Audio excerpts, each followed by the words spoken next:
चलो, last theory याद है सबको ना? ठीक, अभी पढ़ेंगे बोर थ्योरी। क्या पढ़ेंगे? Bore theory. ये कैसे कैसे करेक्ट किए रदरफोर्ड के फेलियर को देखो ध्यान से। टॉपिक लिखो,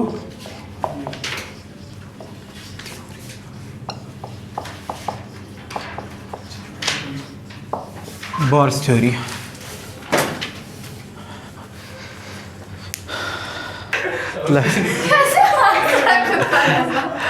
ठीक है ठीक है। हाँ, क्या बोल रहे हैं? देखो, बोर साहब क्या क्या बताएं। सबसे पहला ये जो बोल रहा था ना रदरफोर्ड के बारे में, कि रदरफोर्ड क्या बोले कि इलेक्ट्रॉन ऐसे रिवॉल्व कर रहा है, एक्सेलरेट कर रहा है, तो एनर्जी रेडिएट करना चाहिए, रेडिएट करना चाहिए। किस थ्योरी के हिसाब से ऐसा बोला गया था? इलेक्ट्रोमैग्नेटिक वेव थ्योरी, याद ना?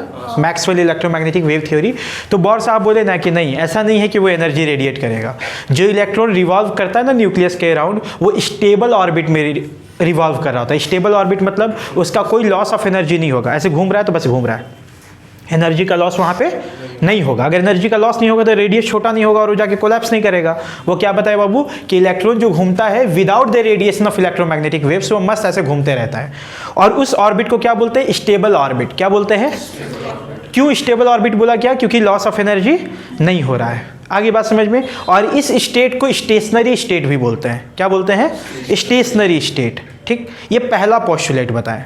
ठीक, और दूसरा पोस्टुलेट क्या बताएं? पहला पोस्टुलेट पहले लिखो, postulates of bore theory. Postulates of bore theory, ऐसे क्वेश्चन आता है सीबीएसई हो या झारखंड हो। Postulates of bore theory first में लिखो, फर्स्ट में लिखो। ठीक है, वीडियो देख करके लिख लेना। पोस्टुलेट्स ऑफ बोर, थोड़ा तो व्यू बढ़ेगा। पोस्टुलेट्स ऑफ बोर थ्योरी पहला लिखो, electrons revolve around the nucleus. Electrons revolve around the nucleus in a stable orbit. देख देख के स्माइल करते रहेगा, अब लिख नहीं रहा है तो मेरे को नीचे देखते रहो, है उधर। हाँ ठीक, हाँ कोई बात नहीं। Electrons revolve around the nucleus in a stable orbit, in a stable orbit, in a stable orbit, in a stable orbit. Bracket में लिख लेना, without emission of, without emission of, without emission of radiation, without emission of radiation, without emission of radiation, without emission of radiation, bracket closed. हाँ, this orbit is known as stationary orbit. This orbit is known as stationary orbit or stationary state. This orbit is known as stationary orbit or stationary state or stationary state or stationary state.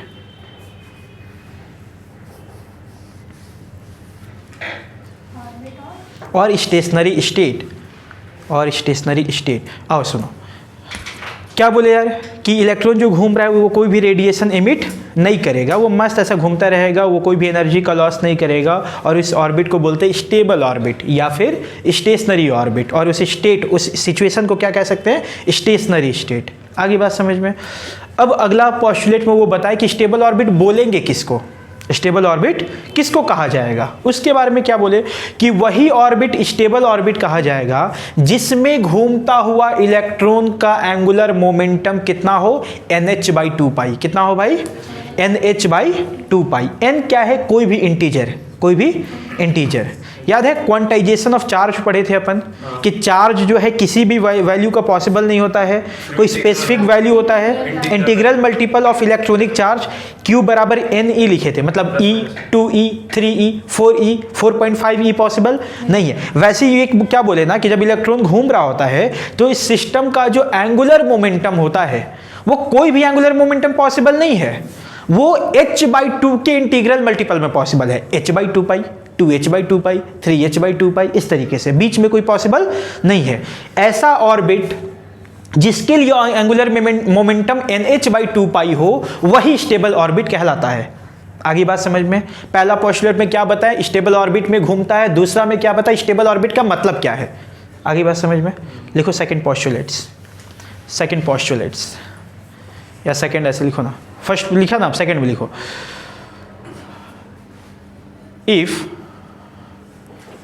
if angular momentum of the system if angular momentum of the system remains integral multiple of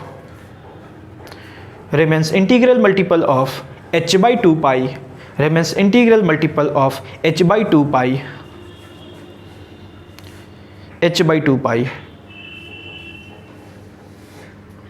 then this will be called as stable state.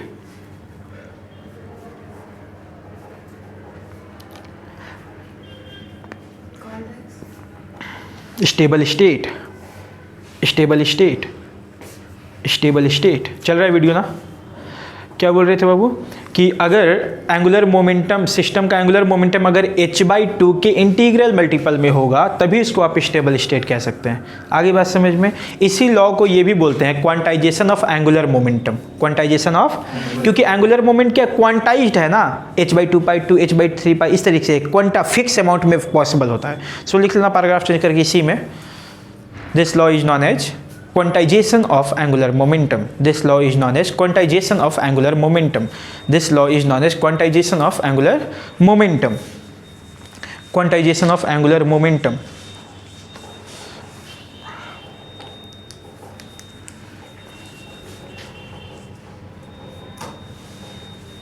देखो यहाँ पे क्या बताया यार इसके बारे में कि ये जो एंगुलर मोमेंटम होता है इसको L से दिखा सकते हैं। कैसे दिखाएंगे बाबू? L से। रोटेशन पढ़ा है क्या थोड़ा बहुत जिंदगी में कभी? एंगुलर मोमेंटम क्या होता है? Omega what? ओमेगा, अरे एंगुलर वेलोसिटी होता है बस।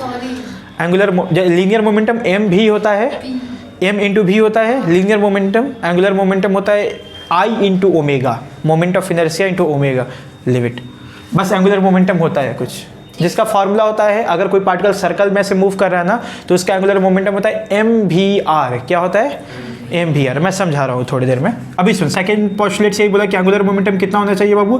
nh/2 पाई, nh/2 पाई। ध्यान से देखना, अगर कोई इलेक्ट्रॉन ऐसे सर्कल में घूम रहा है, यहाँ पे सपोज करो बेटा न्यूक्लियस है, ये रेडियस r पे घूम रहा है, और सपोज कर कि यह इलेक्ट्रॉन जो है ऐसे v वेलोसिटी से बढ़ रहा है, ठीक? यहाँ पे क्या है? इलेक्ट्रॉन है। क्या है? इलेक्ट्रॉन ऐसे v से घूम रहा है, कितने रेडियस पे घूम रहा है?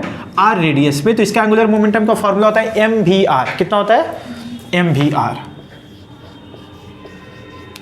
इक्वल्स टू nh/2 पाई। ऐसा कौन बताया? बोर साहब ने बताया। कौन से पोस्टुलेट से? सेकेंड पोस्टुलेट से। आगे बात समझ में? एक्चुअल में ये तो बताए ही थे, लेकिन बाद में वेव थ्योरी के हिसाब से इसको सही एक्सप्लेन करा गया। बिल्कुल सही बोले थे वो। कैसे बताए थे बताते हैं। वेव के बारे में थोड़ा बहुत तुम लोग समझते हो क्या?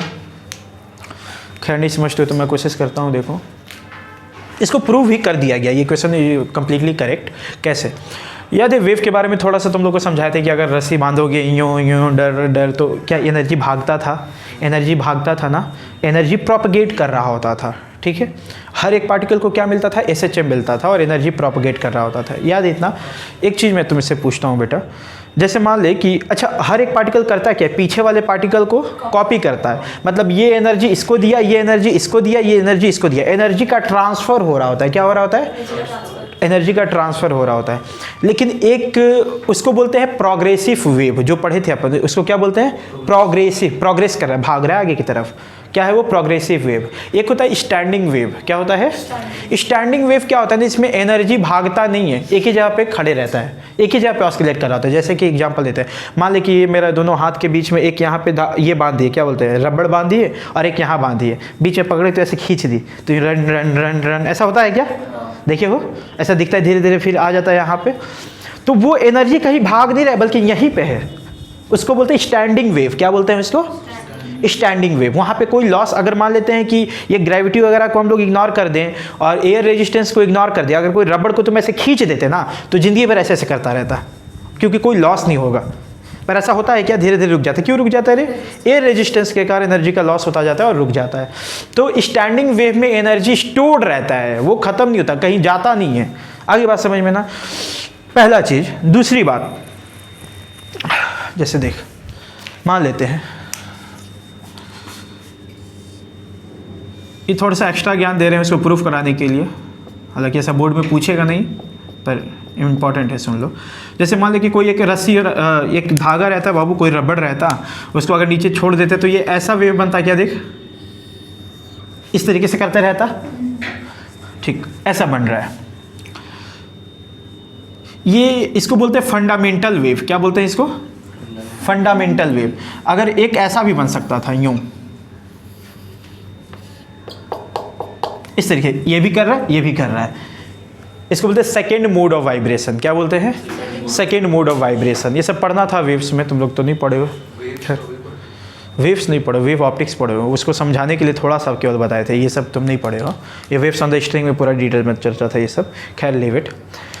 देख, यहाँ से यहाँ अगर ये क्या एक कंप्लीट वेव दिख रहा है ना बेटा, एक कंप्लीट साइकिल दिख रहा है क्या?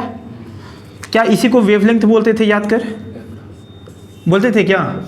वेवलेंथ। ठीक, मान लेते हैं ये धागा का लेंथ था एल। कितना था बाबू? एल। तो यहाँ पे ये एल बराबर लैम्डा दिखाई दे रहा है ना, एल बराबर लैम्डा। अच्छा, ऐसा दो और बन जाता तो एल बराबर क्या हो जाता? 2 लैम्डा। क्या ये समझ रहे हो? दो और रहता तो 3 लैम्डा। मतलब अपन कह सकते हैं L should be equals to N lambda. L should be equals to, कह सकते हैं ना स्टैंडिंग वेव के थ्रू, अगर यहाँ एनर्जी स्टोर्ड है तो। अब सुनना, डे ब्रोगली क्या बताए थे? पार्टिकल भी वेव की तरह बिहेव करता है। पार्टिकल भी वेव की तरह बिहेव करता है। जैसे इलेक्ट्रॉन एक पार्टिकल है, it may behave like wave. इसको कौन इस्टेब्लिश किया था? Davisson and Germer experiment. याद है? पूरा एक्सपेरिमेंट हुआ था, वो डेविसन जर्मर एक्सपेरिमेंट में बताए थे कि देखो इलेक्ट्रॉन वेव की तरह बिहेव कर रहा है ना। तो ये इलेक्ट्रॉन वेट, ये इलेक्ट्रॉन भी तो यहाँ पे दौड़ रहा है ना, और बहुत हाई स्पीड से दौड़ रहा है। तो ये डे ब्रोगली के हिसाब से ये वेव की तरह बिहेव करना चाहिए ना। तो अगर ये वेव की तरह बिहेव करेगा तो कुछ ऐसा वेव बनना चाहिए इसका, यूं यूं यूं यूं, ऐसा। अगर ये वेव की तरह बनेगा तो पूरे धागा का लेंथ, पूरे धागा का लेंथ एन लैम्डा के बराबर होना चाहिए ना। पूरा धागा का लेंथ कितना होगा रे? अगर गोला ऐसे बना दो तो 2 पाई आर। कितना हो जाएगा? 2 पाई आर। इसका लिखना, जैसे यहाँ पे लिखे ना एल बराबर एन लैम्डा, वैसे इसका पूरा लेंथ क्या हो जाएगा? अगर मैं इसको वेव मान लूँ तो 2 पाई आर ना, तो 2 पाई आर बराबर एन लैम्डा बाबू। अब बता, डे ब्रोगली वेवलेंथ क्या बताया था कि जो लैम्डा होना चाहिए वो कितना होना चाहिए? h by M V, h by P. याद है? De Broglie wavelength h by M V. ऐसे लिख सकते हैं क्या? देख, तेरे को दिखाई दे रहा होगा। एम वी को ऊपर लेके चले जा, एम वी आर बराबर एन एच अपॉन 2 पाई। देख तो, एम वी आर हो गया derive. Sir h by M V M V mass है, वी वेलोसिटी है, h क्या है? h Planck's constant. ठीक है, प्रूव हो गया। तो यहाँ से ये और इस्टेब्लिश हो गया। क्या बात है, डे ब्रोगली को सब प्रूफ किए जा रहा है। डेविसन जर्मर क्या चाहता था कि उसको डिसप्रूव करे ना, गलत प्रूफ करे ना, उसको और अच्छे से प्रूफ कर दिया था। फिर ये वाला एक्सपेरिमेंट में भी पता चलता है कि सच में यार क्या बात है, इलेक्ट्रॉन तो सच में वेव की तरह बिहेव कर रहा है। और कैसा वेव बन रहा है? स्टैंडिंग वेव बन रहा है, इसलिए एनर्जी का कोई लॉस नहीं हो रहा है। तो डे ब्रोगली का जो कहना था वो तगड़ा चीज़ बोले थे वो। आगे बात समझ में? तो यहाँ से ये वाला इक्वेशन प्रूव हो जाता है। अगर तुमको समझ में आया तो अच्छी बात है, नहीं समझ में आया तभी यहाँ पे कोई दिक्कत नहीं है। आप इतना समझे कि ऐसा बताया गया था। आगे बात समझ में ना? पहला पोस्टुलेट्स क्या बताया गया? तो मैं इसको मिटा रहा हूँ, इसको लिखने की आवश्यकता नहीं है। लिखना नहीं है ना?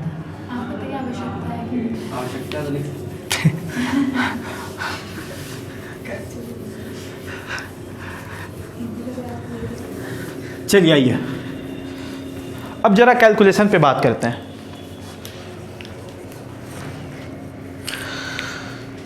देख,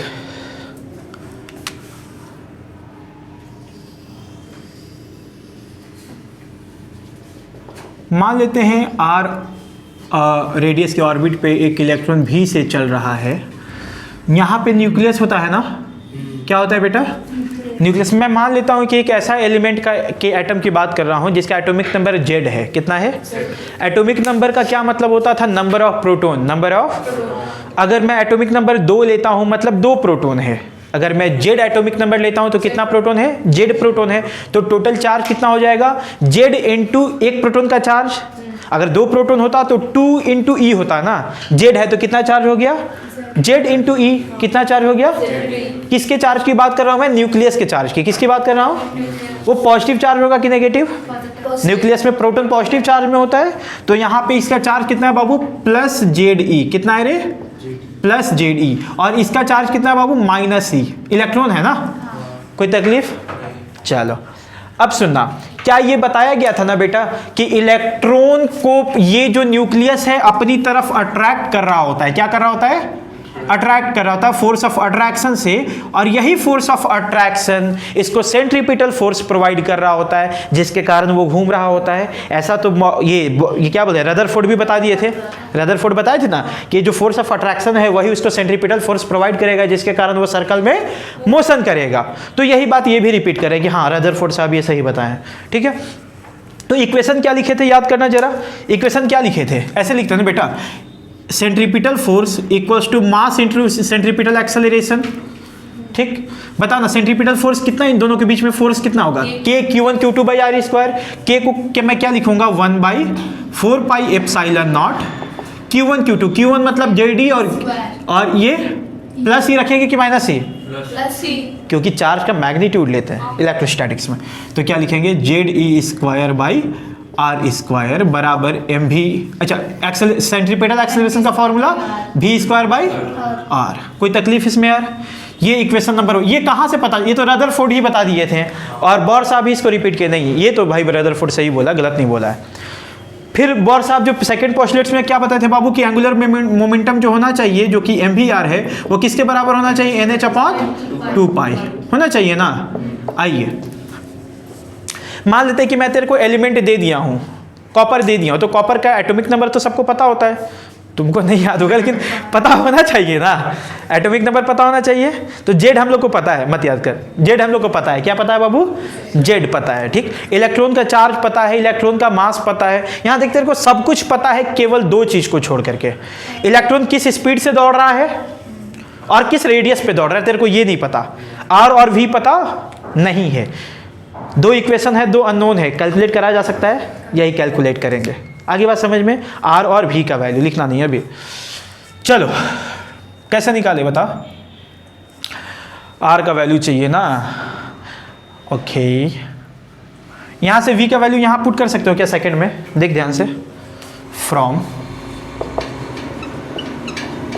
1 and 2, इक्वेशन 1 and 2 को ध्यान से देखो बेटा।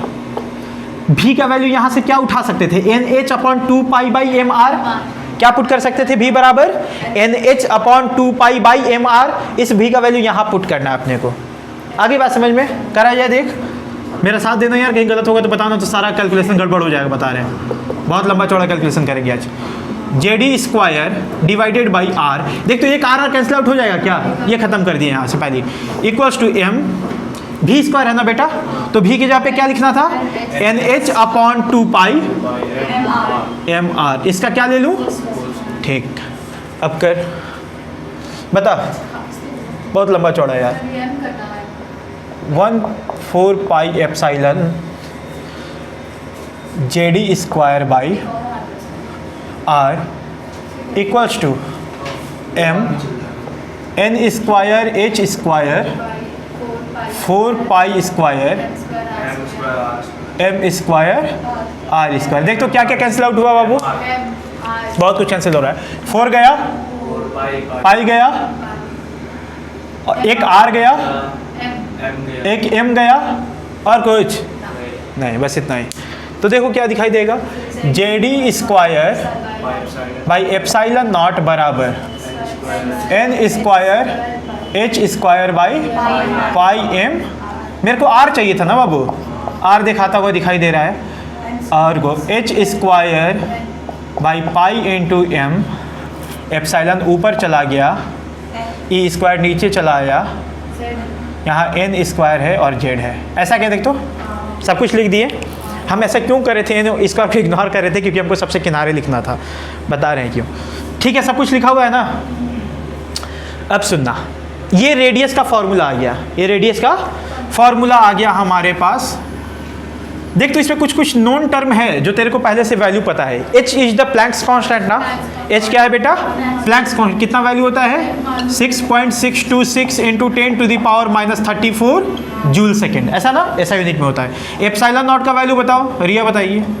8.8572 मास ऑफ इलेक्ट्रॉन बोल, 9.1 इलेक्ट्रॉनिक चार्ज का वैल्यू बताओ, 1.1 हिमांशु पाई का वैल्यू बताएगा, पाई का वैल्यू 3 पॉइंट। क्या इन सब का यहाँ पे जितना चीज़ दिख रहा है सबको पुट कर सकते थे क्या? इन सबको जब पुट कर देंगे ना तो आर का वैल्यू आ जाता है R0 हाँ बिल्कुल, किताब में ऐसे लिखा रहता है पर वो आर नॉट कितना होता है? 1.21 करके कुछ करते नहीं, हैं। 0.529। पता नहीं एग्जैक्ट वैल्यू नहीं लिखी। और देखो देखो आर का वैल्यू ऐसे लिखते हैं बेटा, ये पूरा कांस्टेंट टर्म है ना, ये कैसा है पूरा, तो इसको ऐसे लिखते हैं आर बराबर R naught N square upon Z. और जहाँ पे आर का वैल्यू क्या आ जाता है, ये वैल्यू पुट करने के बाद 0.529 एन स्क्वायर अपॉन जेड। और ये किस में आता है? एंगस्ट्रॉम में आता है। किस में आता है?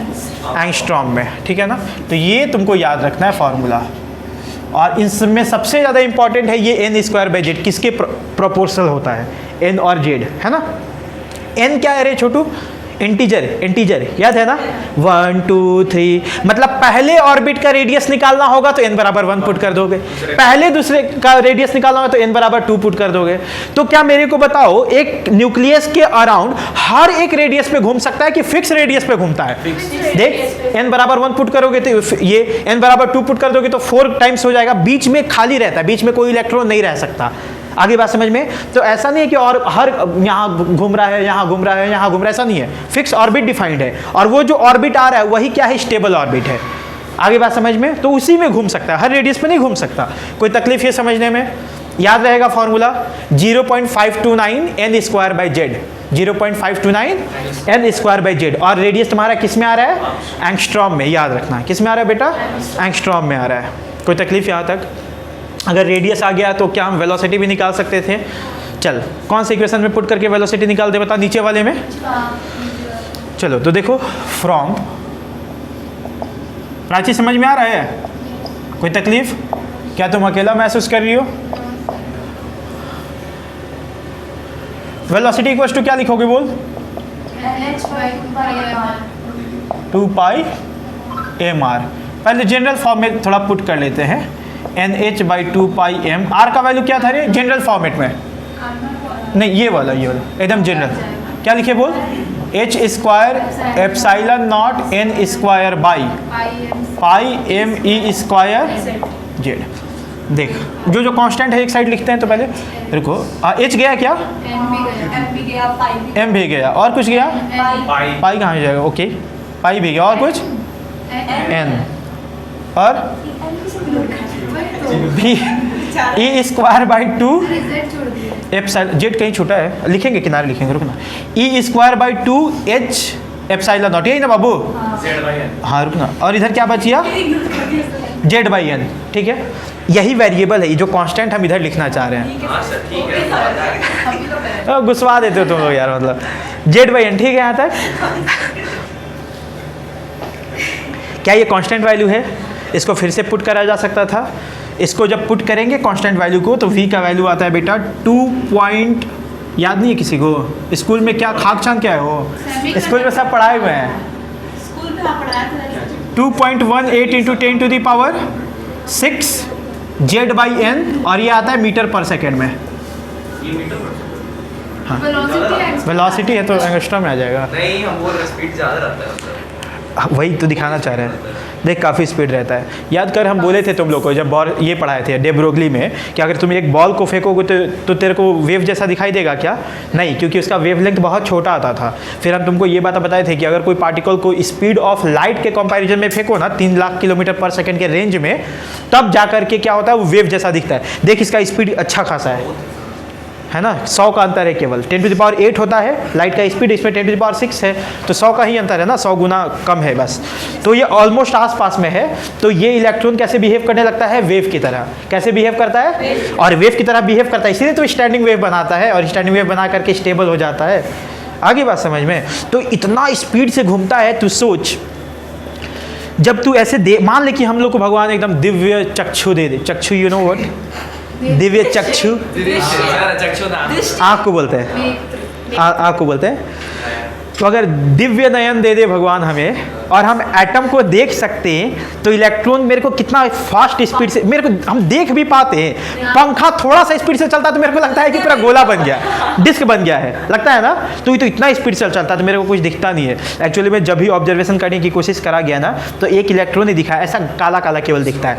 ऐसा लगता है, स्लोमो करके दिखेगा, कितना स्लोमो कर पाएगा इसका। ऐसा दिखता है ना बेटा कि रुको रुको प्लीज, ऐसा लगता है ना कि एक बादल छाया हुआ है काला कलर का। That's why it is known as electron cloud. क्या बोलते हैं? तो ऐसा इलेक्ट्रॉन कहीं दिखता नहीं, इतना स्पीड में चल रहा होता है कि लगता है कि भाई साहब इस तरह बिखरा हुआ है सब। और पता नहीं भगवान जाने कि सच में इलेक्ट्रॉन कोई पार्टिकल है कि वो सच में बिखरा हुआ कोई चीज़ है।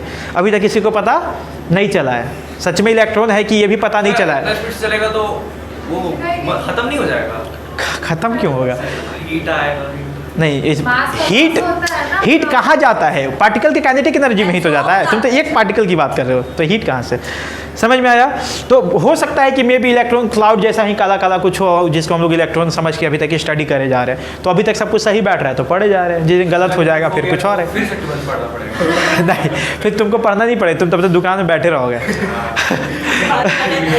नहीं बोल सकते, कंपनी नहीं बोल अरे दुकान मतलब तुम गुजरात में जाओ, एक एक दुकानदार करोड़ों कमा रहे हैं भाई। सो दुकान is not a bad word. क्या यार, हम लोग हम खुद ही बनिया आदमी हैं।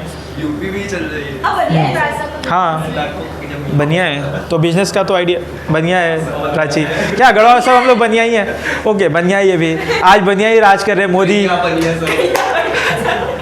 खैर ठीक है ठीक है, चलो चलो चलो। देखो तो ऐसा हो रहा था, बहुत स्पीड से चल रहा होता है। अब बता कि इतना स्पीड से जो चलेगा तुम इसको रिकॉग्नाइज कर पाओगे, कभी बता पाओगे कि इसका पोजीशन क्या है? जब तक तुम पोजीशन ना पाओगे तब तो कहीं और जा चुका होगा, इतना स्पीड में रहता है।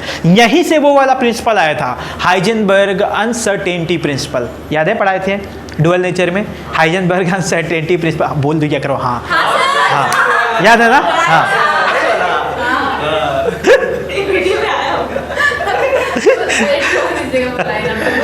ठीक है।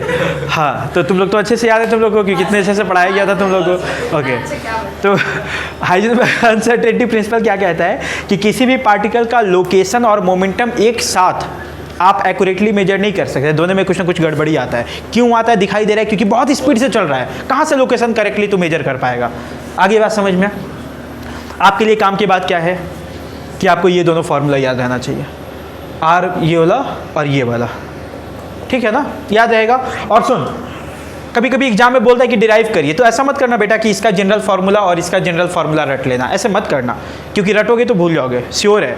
बस ये दोनों इक्वेशन याद रखोगे, जैसे हम निकालें वैसे तुम निकाल लेना। क्या है इसमें कोई बहुत बड़ा कॉन्सेप्ट है क्या? बस पुट कर करके तो लिखे हैं, पुट करते। और एग्जाम में आता है, बोर्ड के एग्जाम में हम मेरा क्वेश्चन आया था ये वाला, तो हम किए थे पूरा।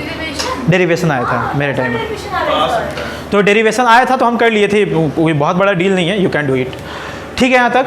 चलो अब बस इतना याद करो। रेडियस का फॉर्मूला कितना आया था? 0.529 n स्क्वायर बाई जेड। किस में आया था? एंगस्ट्रॉम में। किस में आया था? एंगस्ट्रॉम में आया था। ठीक। वेलोसिटी कितना आया था? 2.18 into 10 to the power 6 Z by N metre पर सेकेंड। ठीक है ना? हम कैसे याद रखे थे बताएं थोड़ा सा? एन स्क्वायर बाई जेड ना, तो इसको उल्टा कर दिया और 2 हटा दे रहे थे, जेड बाई एन। वैसे ना, इतना तो बुद्धि लगता है ना? नहीं, वैल्यू तो यही याद करना होगा। अच्छा ये वाला वैल्यू थोड़ा सा, जैसे यहाँ 6 या 8, तो हम क्या किए थे ना, जैसे अगर तुम इसको मीटर पर सेकंड में लिखते तो मीटर सेंटीमीटर पर सेकंड में लिखते तो मीटर को सेंटीमीटर में कन्वर्ट कैसे करते? तो ये 8 हो जाता, तो ऐसे याद है 2.18 जो यहाँ पे है वो यहाँ पे, लेकिन सेंटीमीटर पर सेकंड। ठीक है, खैर जैसे भी तुम और कॉम्प्लिकेट कर दिया, कोई नहीं, याद है तुमको? हाँ ठीक है ठीक है, यहाँ तक कोई दिक्कत तो नहीं है ना? रुक जाओ रुक जाओ रुक जाओ। अभी भी और आर आ गया तेरे पास। अब इसमें इन दो कैलकुलेशन की मदद से बहुत सारा कैलकुलेशन भी करेंगे। ठीक है, तो फटाक से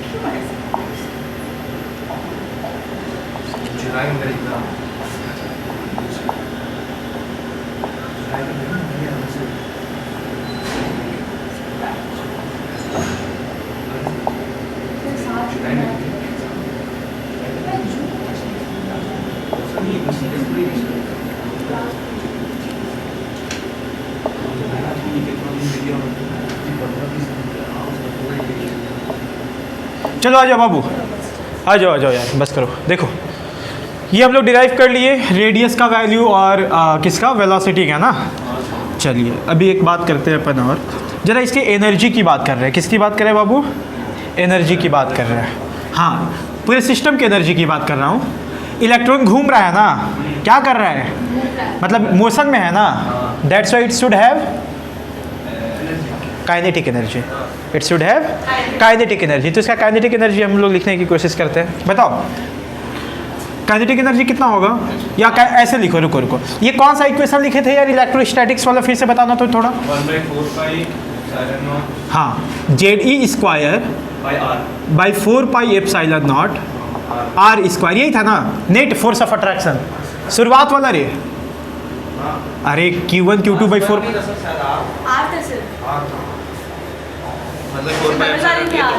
अरे भाई शुरुआत में R स्क्वायर होना चाहिए। R कैसे? R स्क्वायर था वो, R कट न गया था बाद में। पहला वाला इलेक्ट्रोस्टैटिक्स का equation equals to mv square by R, ये बोल रहे हैं। ऐसा था क्या? यहाँ से R को कैंसिल आउट करो, R को काट दोगे तो एक गया R और हाफ से मल्टीप्लाई कर दो दोनों साइड में। बुझाया क्या कि है? अगर हाफ से मल्टीप्लाई दोनों साइड कर दिए तो इधर क्या बची? Half mv square. तो मतलब काइनेटिक एनर्जी कितना आ गया रे छोटू? JD स्क्वायर, यहाँ देख इधर, JD square by 8 pi epsilon not R। Kinetic energy ऐसा दिखाई दे रहा है? कोई दिक्कत तो नहीं है? सुनना जरा, पोटेंशियल एनर्जी की बात करते हैं। किसकी बात करते हैं बेटा? पोटेंशियल एनर्जी की। तो जब भी दो चार्ज किसी पर्टिकुलर डिस्टेंस पे रखे रहते हैं तो इलेक्ट्रोस्टैटिक पोटेंशियल एनर्जी होता है ना, कितना होता है? K Q1 Q2 by R, K Q1 Q2 by, और वहाँ पे Q1 Q2 को साइन के साथ रखते थे। कैसे रखते थे? तो अगर मैं पोटेंशियल एनर्जी की बात करता हूँ तो मैं क्या लिख सकता हूँ? P बराबर K Q1, K मतलब बेटा 1/4 पाई एप्सिलॉन नॉट, और Q1 Q2, Q1 कितना है रे? प्लस JD, और वो कितना है? Minus E। नेगेटिव चार्ज है ना, वो क्या है बाबू? Minus E by R। बात नहीं? तो पोटेंशियल एनर्जी कितना दिखाई दे रहा है? Minus JD square by 4 pi epsilon R। क्या पोटेंशियल एनर्जी दिखाई दे रहा है जिसको P से दिखा रहे हैं? ये पोटेंशियल एनर्जी, इसको तुम हाँ P से ही दिखाओ, U से दिखाओ, क्योंकि तुम P से कुछ और दिखाएंगे अभी थोड़ी देर में। ठीक है, पोटेंशियल एनर्जी दिखाई दे रहा है कितना है? Minus JD square by 4 pi epsilon not R। अगर मैं बात करता हूँ बेटा टोटल एनर्जी की, फॉर टोटल एनर्जी, तो क्या करना चाहिए? दोनों को जोड़ देना चाहिए। क्या करना चाहिए? जोड़ देना चाहिए। तो टोटल एनर्जी E का वैल्यू मैं लिखूंगा K प्लस U। बोल K कितना है यार? JD square by 8 pi epsilon not R, और ये कितना है? Minus JD square by 4 pi epsilon not R। बता कितना होगा टोटल एनर्जी? सॉल्व करो इसको। हाँ, 1/8 कितना हो जाएगा? बोल ना भाई। माइनस इतना, हाँ कितना लिखते? बोल। Minus JD square 8 pi epsilon not R। देख तो सॉल्व करने के बाद यही होगा। ठीक है, so this is your total energy of the system. कितना आ गया बेटा? Total energy of the system. थोड़ा एक चीज़ ध्यान देना कि टोटल एनर्जी और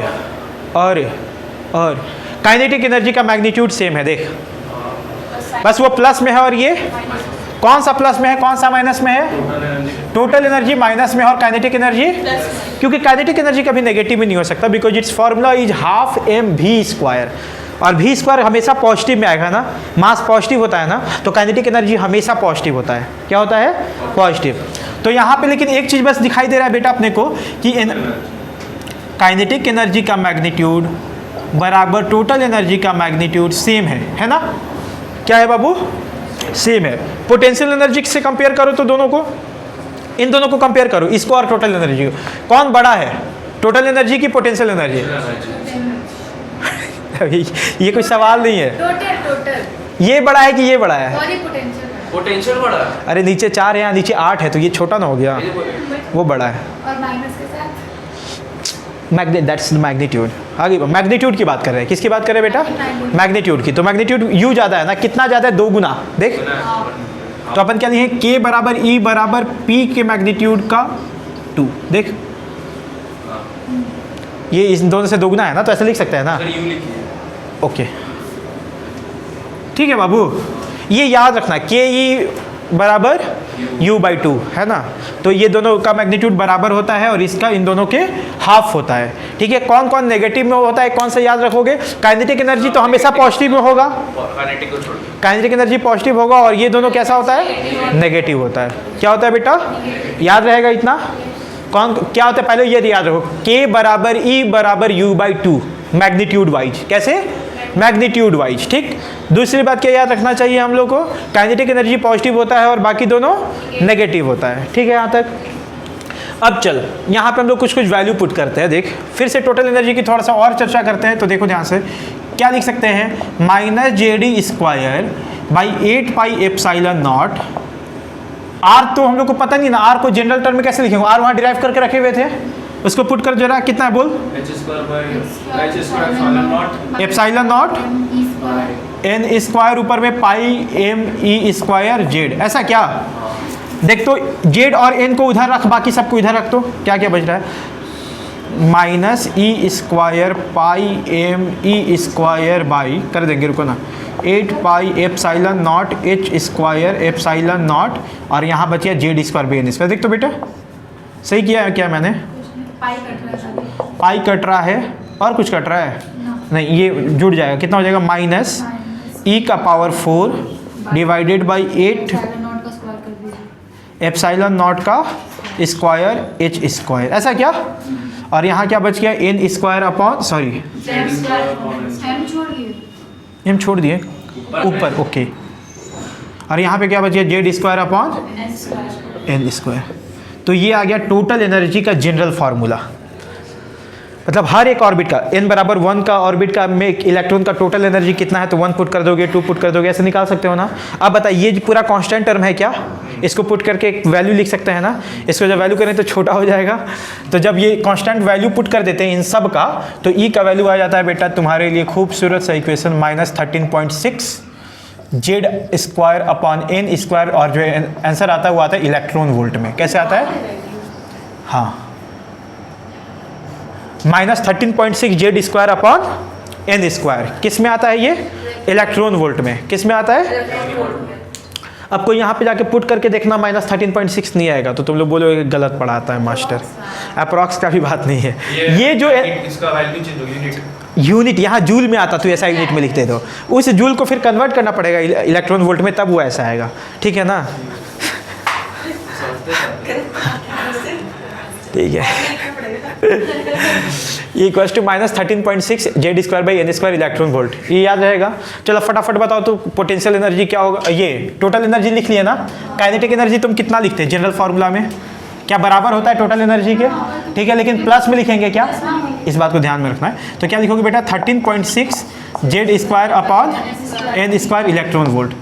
सोच अगर हम तुमको ये वाला डिराइव नहीं कराए होते, ये नहीं याद कराए होते, तो फिर से सब करना पड़ता काइनेटिक एनर्जी। तो ये आसान करने के लिए कराया गया था। So believe me. आओ पोटेंशियल एनर्जी लिखो, बाई 2 की 2 से मल्टीप्लाई। अरे गधा, सॉरी सर। ये चाहिए ना, तो 2 से मल्टीप्लाई करेगा ना, तो 2 गुना करोगे। अब प्लस में लिखोगे कि माइनस में? इतना बता दो। पोटेंशियल प्लस में होता है, माइनस में होता है, लेकिन 2 गुना कितना हो जाएगा ये? 26 नहीं 27.2 आई थिंक, 27.2। अच्छा कुछ टीचर लोग स्टाइल मारते हैं, क्या बताएं? तुरंत मत आप बोल पता दे। है ऐसे मतलब हाँ लगभग याद करके आ रहता है मास्टर साहब।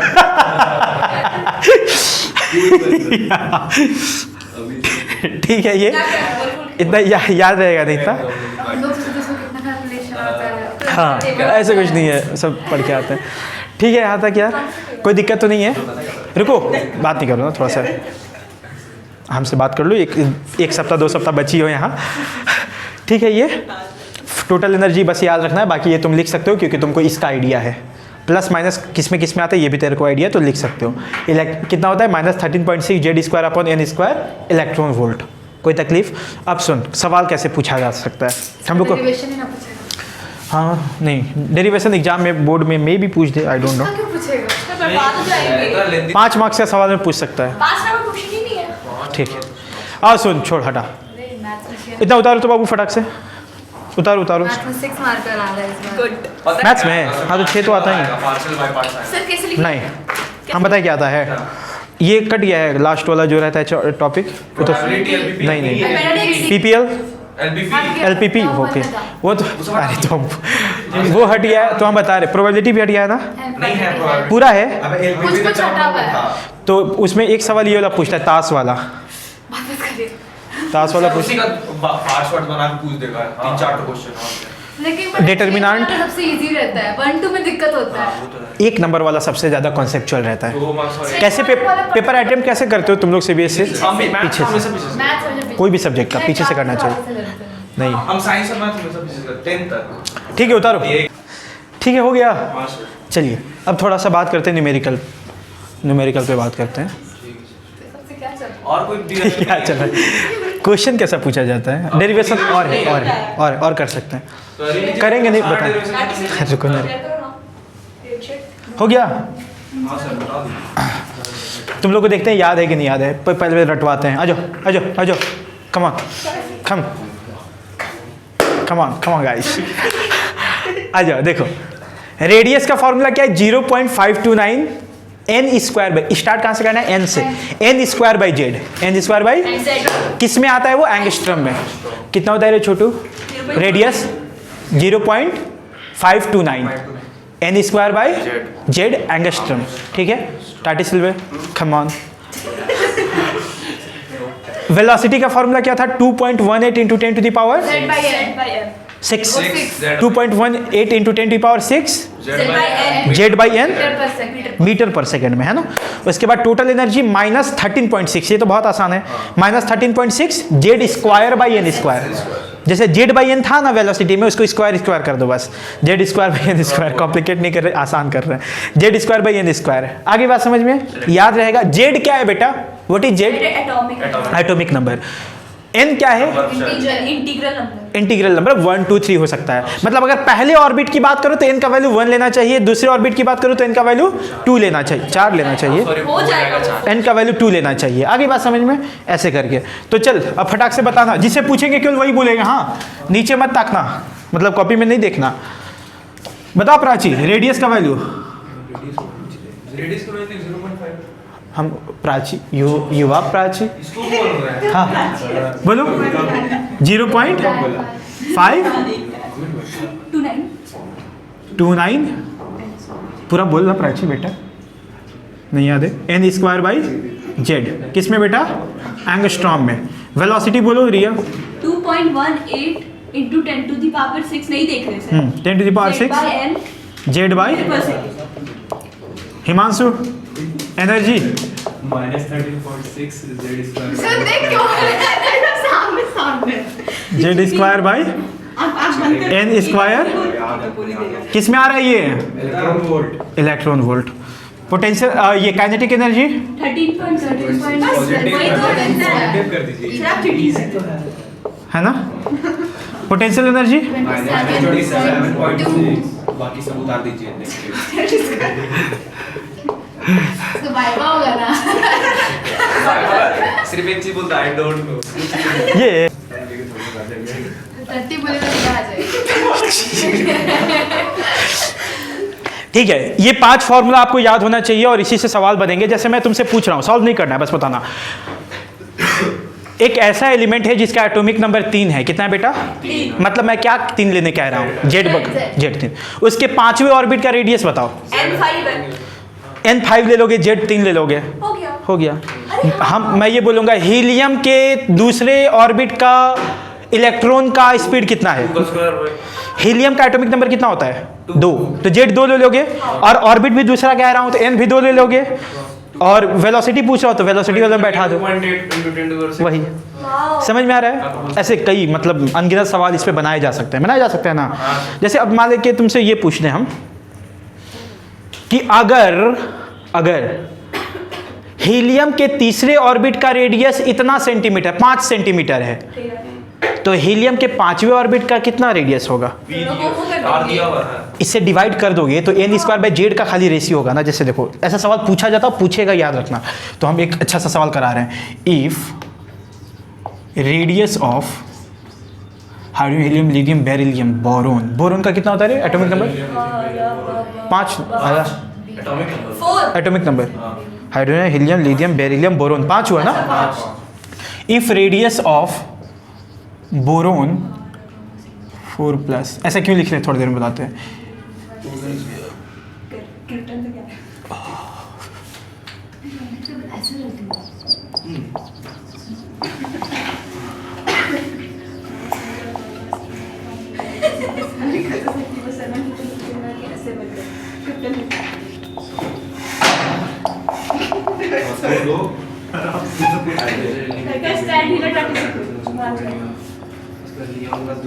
हम ही करते हैं जो कोड वर्ड से याद किए हुए हैं।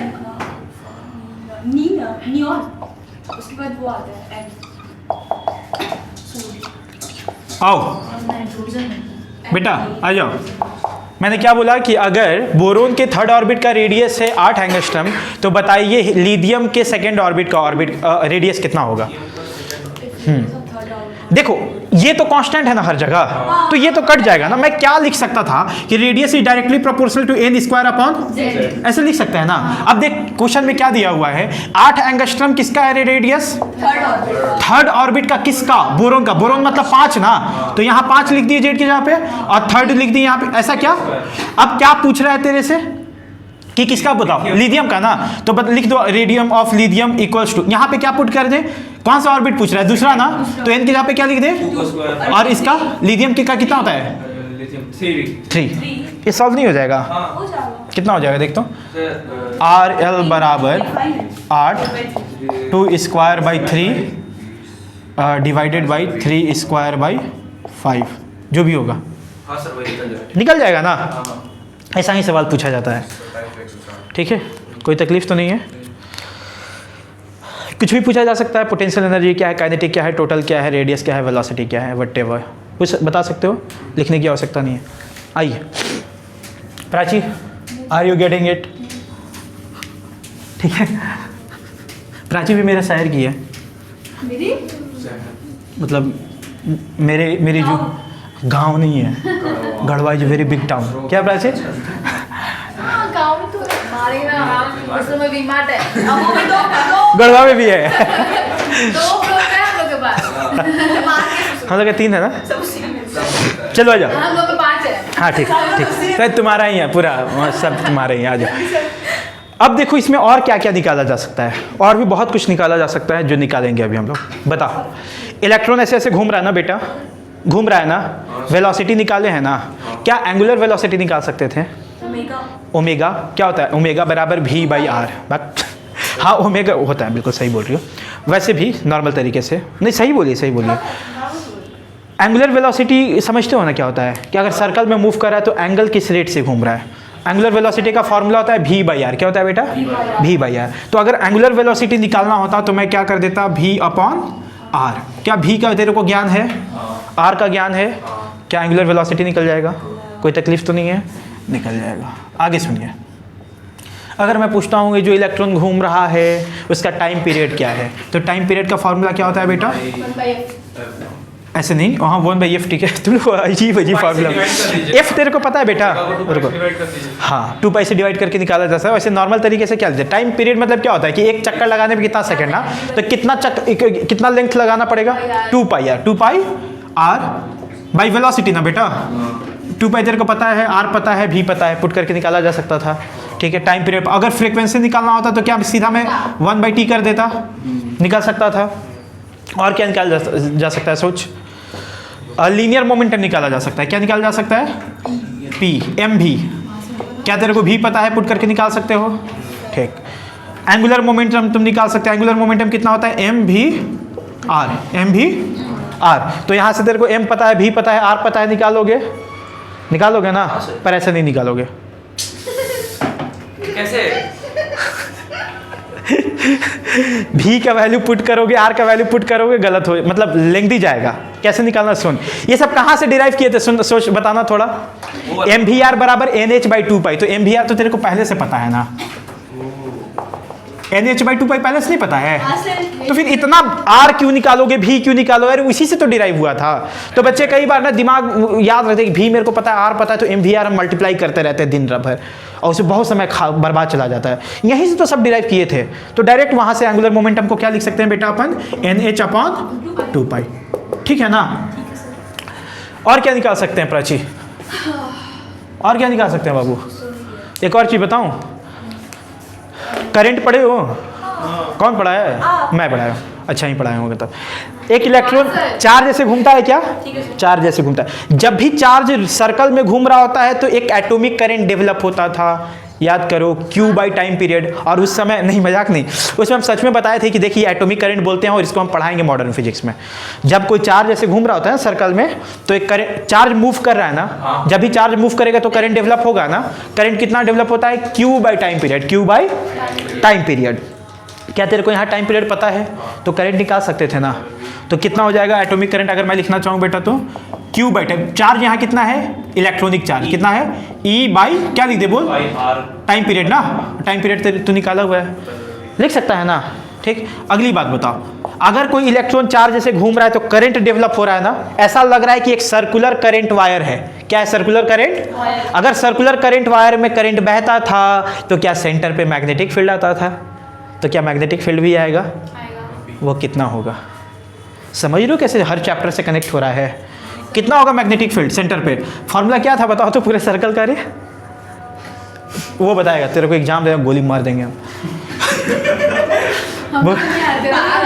हाँ चल भाई बता भाई, मैग्नेटिक फील्ड कितना होता है? पूरा हंस के चुप नहीं होना, बताना है कितना होता है बोल। तो अभी मैग्नेटिक फील्ड देखेंगे। मैग्नेटिक फील्ड का फॉर्मूला तो तुम नहीं बता पाया, वाहियात। वाह, B इक्वल्स टू, हाँ आगे, हाँ वाह, हाँ आगे। अबे तुम लोग के टीचर है हम, तुम लोग को लगता है कि बस हम बोले कि मास्टर खुश हो गया इतने में। बोल कोई तो बोल यार। μ0/4 पाई I/r इंटू 2 पाई, याद है एंगल लिखते थे। μ0/4 पाई I/r इंटू एंगल। अब आता है μ0/4 पाई याद तो था। I/, हो गया, याद रहेगा ना पांचों। चल अब कुछ और बात करते हैं। अब देखो थोड़ा और अच्छे लेवल का सवाल पे पहुंच रहे। देख सिलेबस तुम लोग का खत्म हो गया है, you don't have to doubt on it कि सिलेबस बच जाएगा, खत्म हो गया है। अब थोड़ा थोड़ा खेल रहे हैं अपन। क्या कर रहे हैं? खेल रहे हैं मतलब मेरा टैगलाइन क्या है VRG फिजिक्स अकेडमी का? प्ले विथ फिजिक्स, है ना। तो प्ले करते हैं, खेलते हैं थोड़ा, और अच्छे सवाल को थोड़ा JEE लेवल नीट लेवल पे पहुंचते हैं। ठीक है ना, आसान है, तुम कर लोगे, देख लेना। MNO and so on. ठीक है, सबका थोड़ा पूरा कैलकुलेशन करेंगे अपन, ध्यान से देखना यार। रुको, बात नहीं करो। ये याद रहेगा ना, ये वाला दोनों फार्मूला प्लीज़ बात नहीं करो, ये फार्मूला दोनों याद रहेगा। ठीक है, मैं बना रहा हूँ। एनर्जी लेवल बनता है, क्या बनता है बेटा? नीचे जो बनाएंगे वो कम एनर्जी वाला, मतलब पहला ऑर्बिट, फिर ऊपर दूसरा ऑर्बिट, फिर तीसरा ऑर्बिट, ऐसे बनाएंगे। ध्यान से देखना।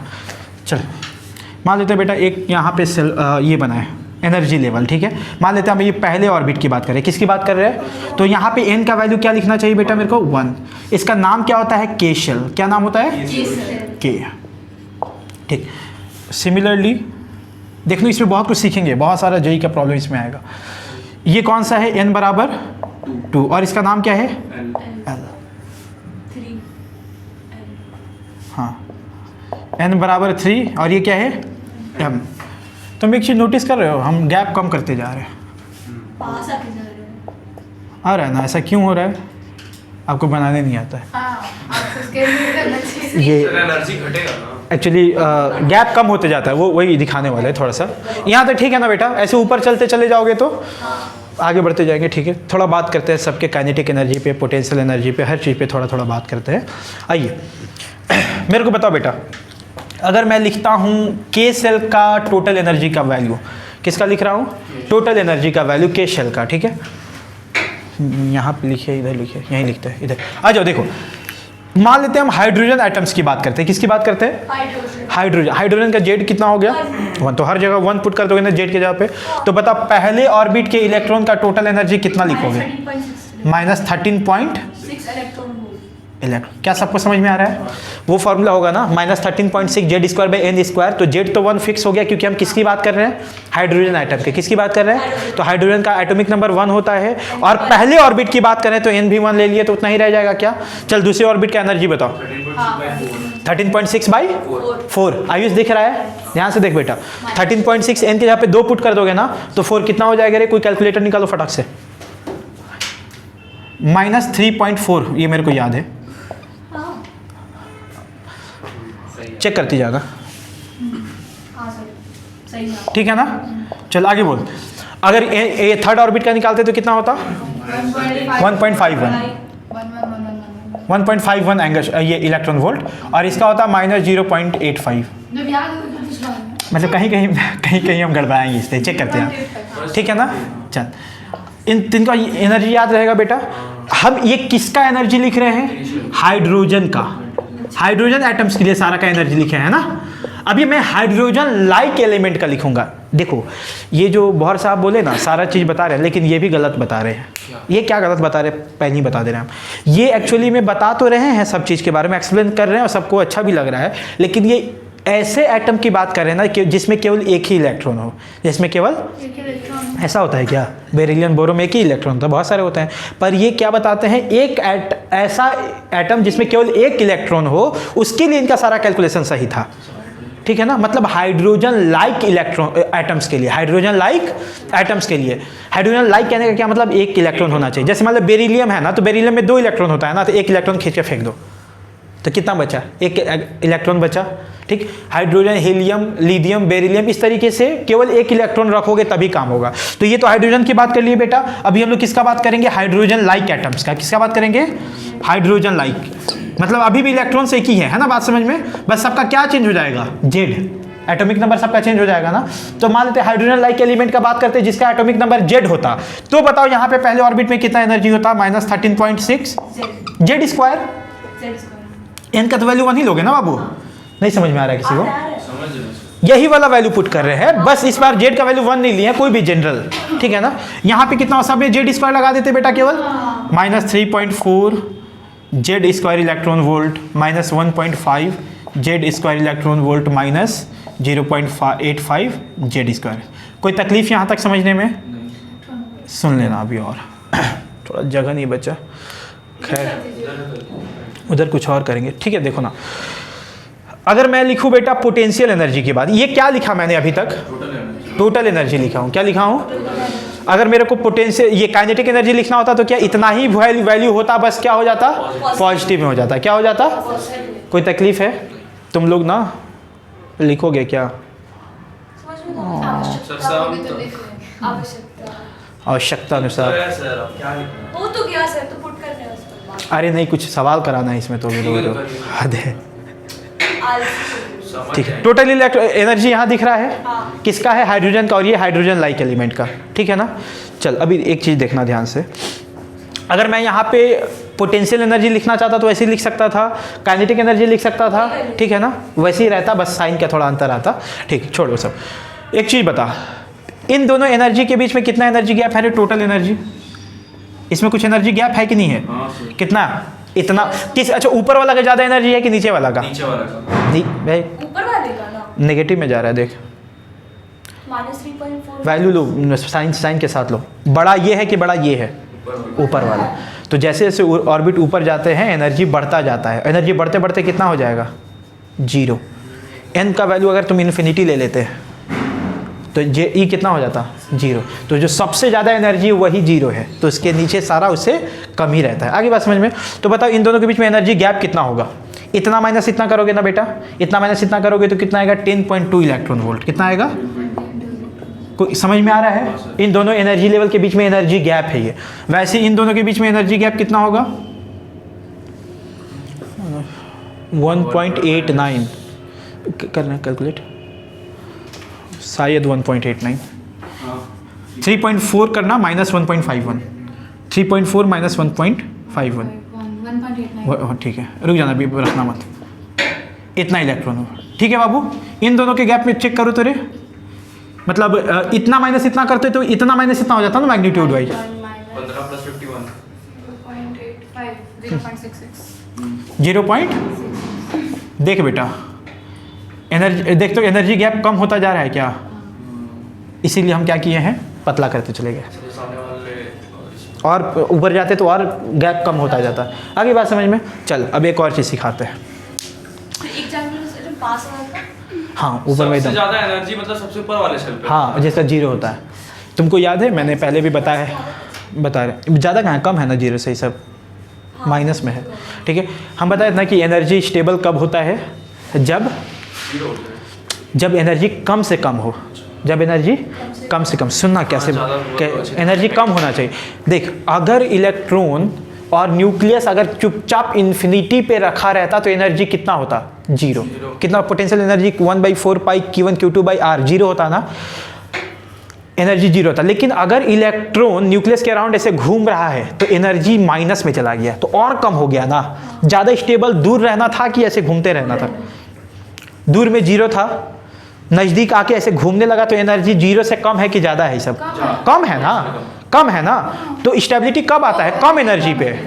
तो कब स्टेबल होगा, 2 इलेक्ट्रॉन प्रोटॉन ऐसे रहे कि ऐसे घूमता रहे, तब घूमता रहे तो ज़्यादा स्टेबल होता है। इसीलिए ऐसा नहीं होता है कि दोनों दूर दूर खड़े रहते हैं, आके ऐसे घूमने लगते तो और ज़्यादा स्टेबल हो जाते हैं। आगे बात समझ में। ऐसी प्लैनेट्स का भी होता है। अर्थ क्यों घूम रहा है सन के अराउंड, ताकि उसका एनर्जी बहुत कम हो, वो स्टेबिलिटी गेन करे रखे। आगे बात समझ में। चल अभी सुनना, इन दोनों के बीच में एनर्जी गैप बताना बेटा कितना होगा रे।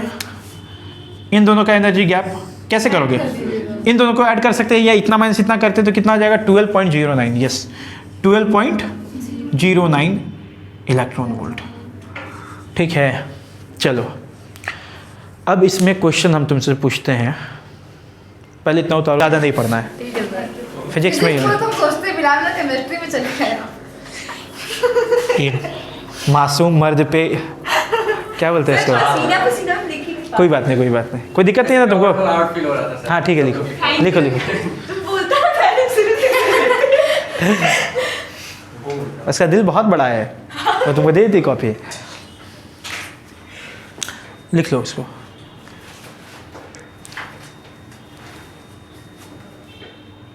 क्या निकाल सकते,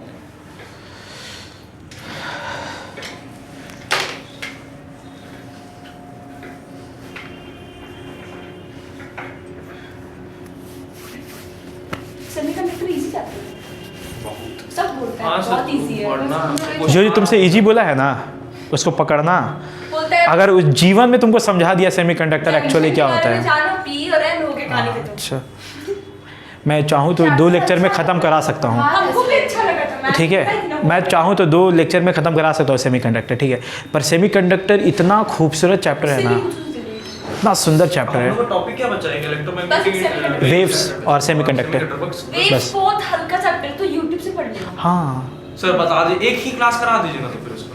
सुनो मेरी बात, हम तुमको लिंक दीजिए तेरा हाँ। 1.5 घंटा का, उसको देखेगा 2x में तो आराम से। उसमें कुछ है ही नहीं कुछ वैसे। है ही नहीं, वो जो आप start हाँ, एक और चीज़, एक सरेज जो है, याद है, एक सरेज बोले थे हैं, देखने के लिए। और वो हम भेज देंगे लिंक। मस्त पढ़ाए मैं उसमें, तो अलग से नहीं पढ़ा है। हाँ, यूट्यूब पे ही दिया हुआ है, मतलब हम पढ़ाया, मेरा हुआ है। कौन सा चैप्टर का एक्सरे? एक्सरे इसी में मॉडर्न फिजिक्स में ही है, तो वो बहुत अच्छे से दोनों वीडियो बनाए हुआ है, उसमें कुछ भी नहीं छोड़े। सो गो थ्रू इट।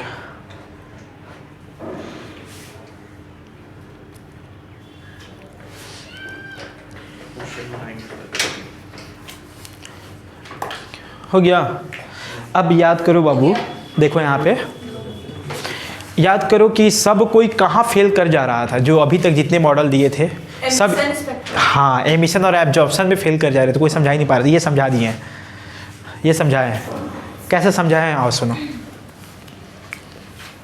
मिटा इसको।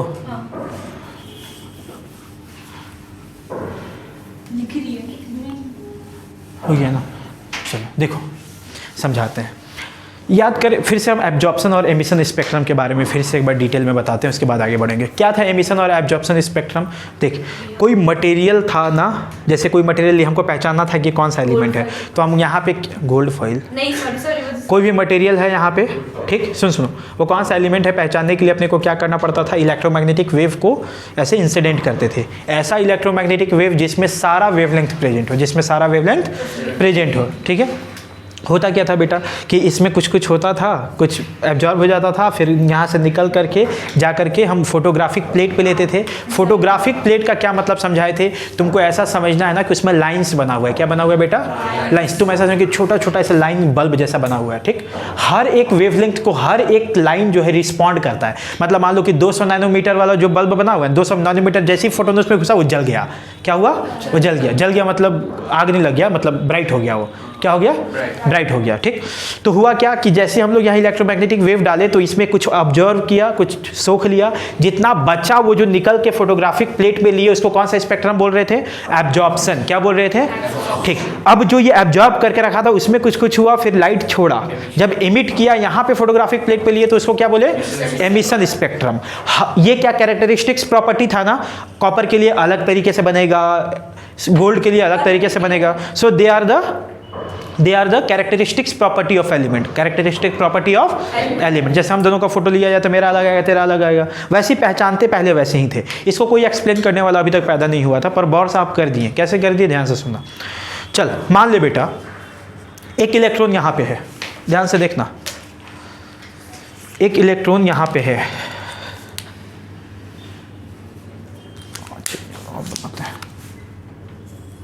ये डायग्राम सीखोगे सब यहीं पे आ जाएगा।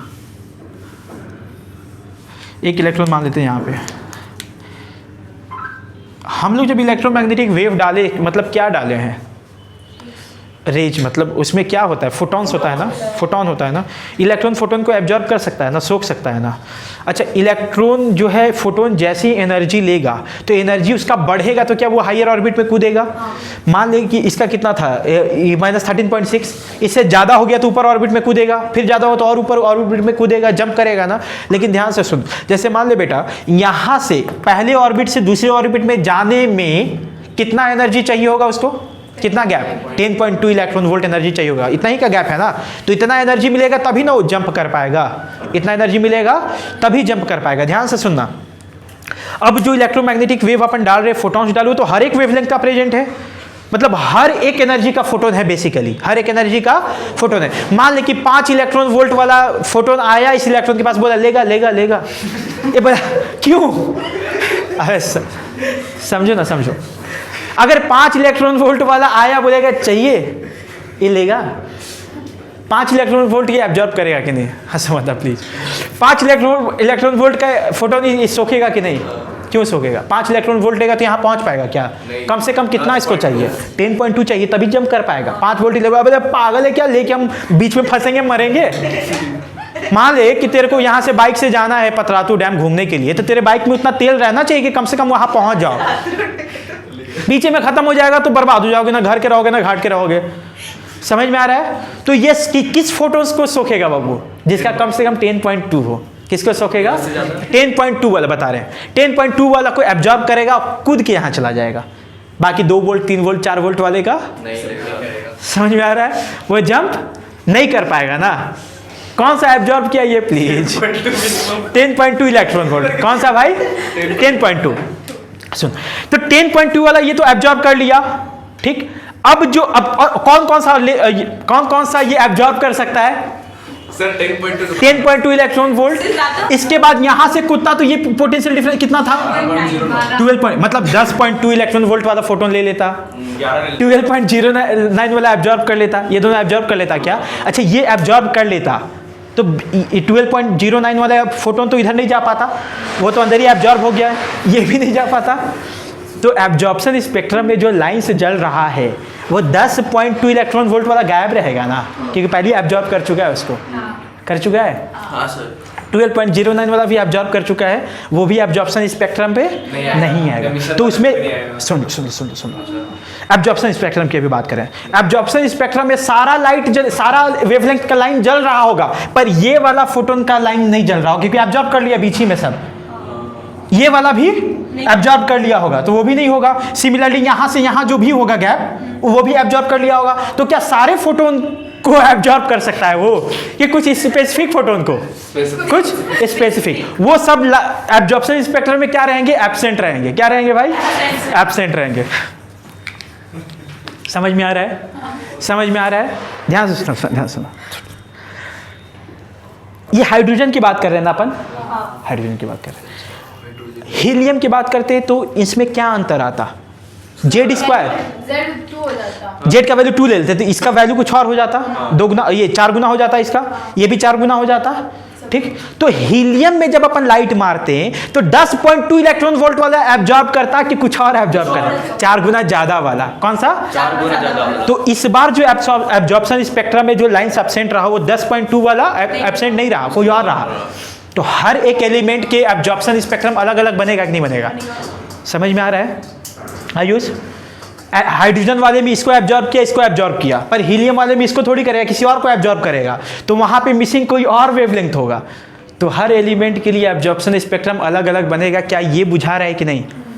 ये समझ में आ रहा है कि नहीं? ठीक है, तो एब्जॉर्प्शन स्पेक्ट्रम सबका अलग अलग बनता है और उसी से अपन पहचानते हैं कि कौन सा एलिमेंट है। क्या एक्सप्लेन कर पाए ना एब्जॉर्प्शन स्पेक्ट्रम को ये? हाँ, थोड़ा सा और अच्छे से डिटेल में बात करते हैं, रुक जाओ।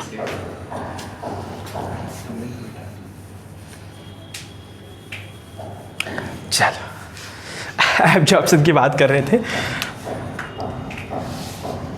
थोड़ा सोचो यार, ये बहुत अच्छा कॉन्सेप्ट है, सब समझा नहीं पाते इसको, किताब में तो कभी नहीं समझ पाओगे इसको देख के। एब्जॉर्प्शन में कौन कौन सा एब्सेंट है थोड़ा बताना तो बेटा। एब्सेंट का मतलब समझ रहा है ना रे? जो एब्जॉर्ब हो गया तो वहां तो गया ही नहीं, तो उसका लाइन से जलेगा क्या? नहीं जलेगा। कौन कौन सा था इस केस में? हाइड्रोजन के केस में बात करें तो 10.2 इलेक्ट्रॉन वोल्ट वाला फोटोन, ठीक है, और दूसरा बेटा 12.09 वाला इलेक्ट्रॉन वोल्ट वाला। यहाँ से कुत्ता ना, ये तो इसके बीच का डिफरेंस है ना रे। अगर वहां कूदेगा तो सर हम वही बोल रहे हैं, उसमें प्लस कर देंगे 0. हाँ 0.66 प्लस कर देते, मान लेते हैं 2 ईंटें रखते हैं अभी एग्जाम्पल के लिए, ठीक है। ये एब्सेंट रहेगा, बाकी सारा वेवलेंथ क्या होगा बेटा? प्रेजेंट होगा। अभी केवल यहीं तक की बात करें अपन, ऐसा समझो, ये एब्सेंट रहेगा, बाकी सब प्रेजेंट रहेगा। अब जरा एमिशन स्पेक्ट्रम की बात करते हैं। होता क्या है ना बेटा कि ये भाई साहब जब यहाँ पे कूदे ना, ये सोचिए कि भाई साहब हम जा रहे हैं नए घर में, और जैसे ही यहाँ पे बोले इस साला पहले वाला घर तो ज़्यादा अच्छा था। एक्चुअल में जब इलेक्ट्रॉन ऊपर कूदता है ना तो स्टेबल नहीं ज़्यादा देर रह पाता है। वो कितने वक्त के लिए वहाँ पे रह पाता है? केवल 10⁻⁻8 सेकेंड। बहुत कम देर के लिए रहता है। वापस आना। एनर्जी मिला तो गया। अब वो क्यों हो रहा है? ये सब भगवान का बनाया हुआ है। देखो क्या हो रहा है आगे। ऊपर गया ना बेटा, सुन ऊपर गया, ये क्या सोचा ऊपर जाके? ये भाई साहब तो गलत जगह आ गया, हमको फिर से अपने ही घर में जाना है, फिर से अपने ही घर में जाना। बेकार दोस्तों के चक्कर में भाग गए घर से, वापस घर जाना।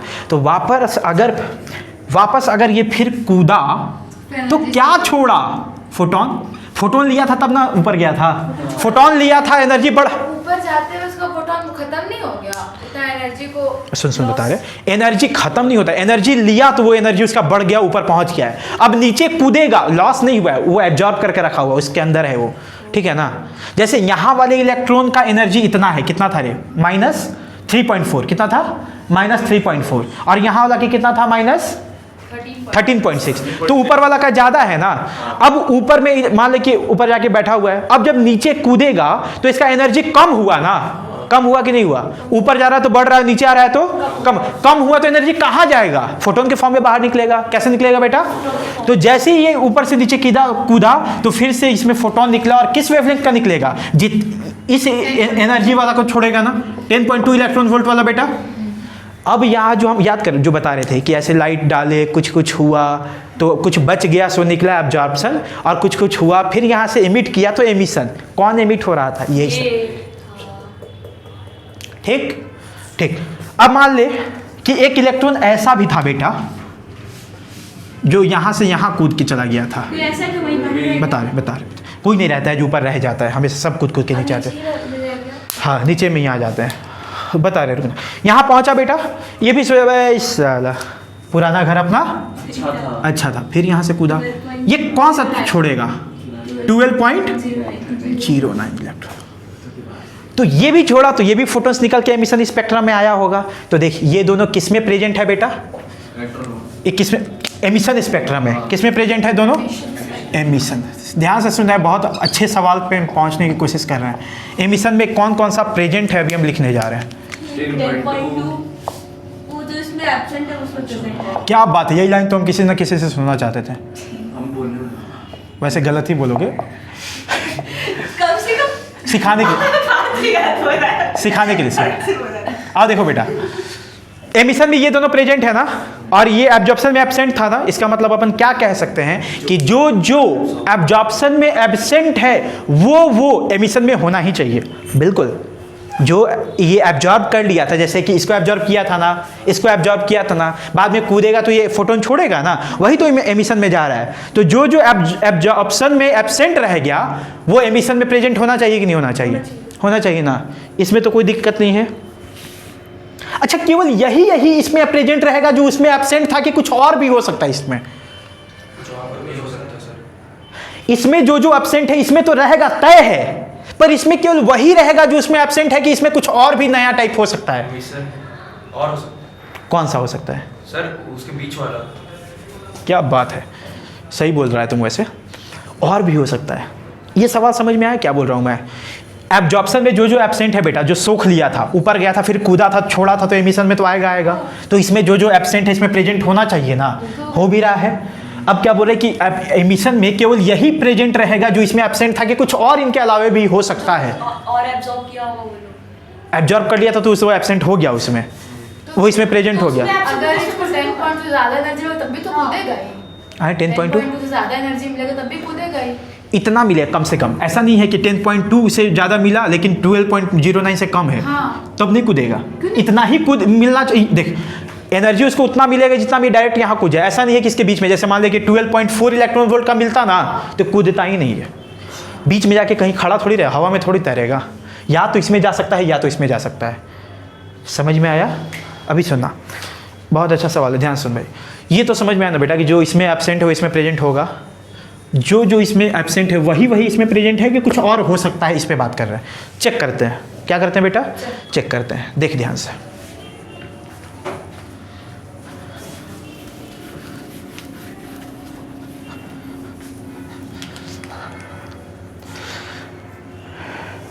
देखो,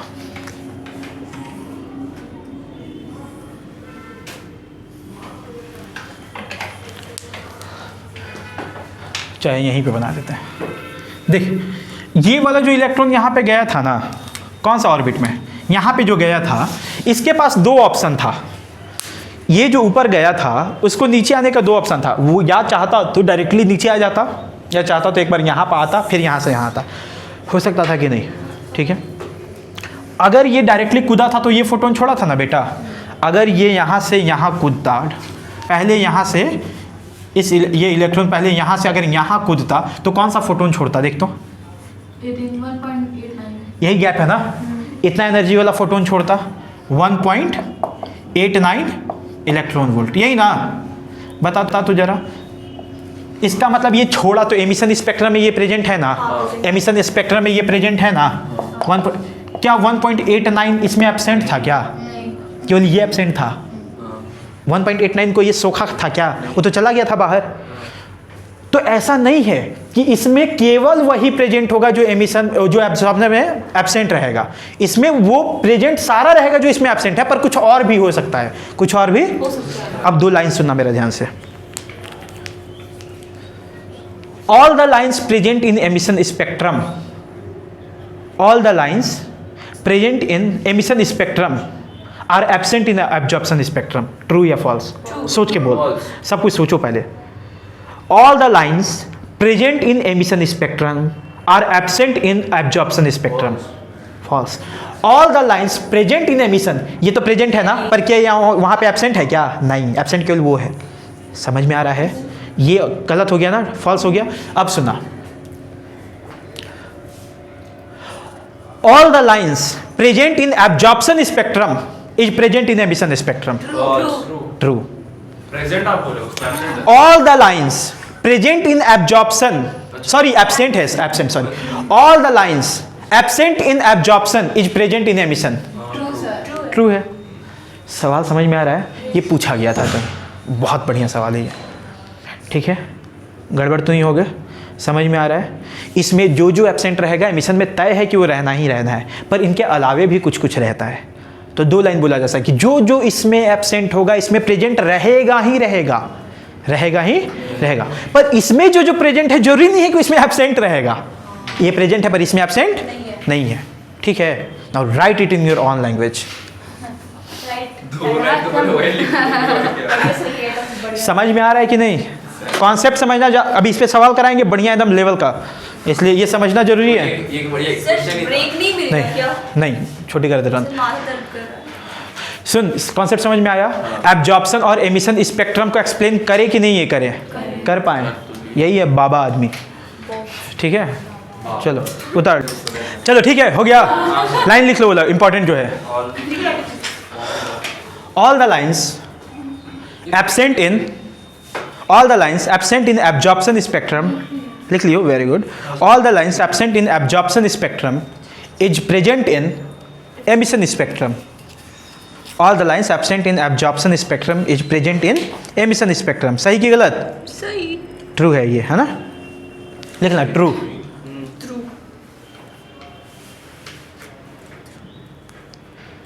परफॉर्मेंस।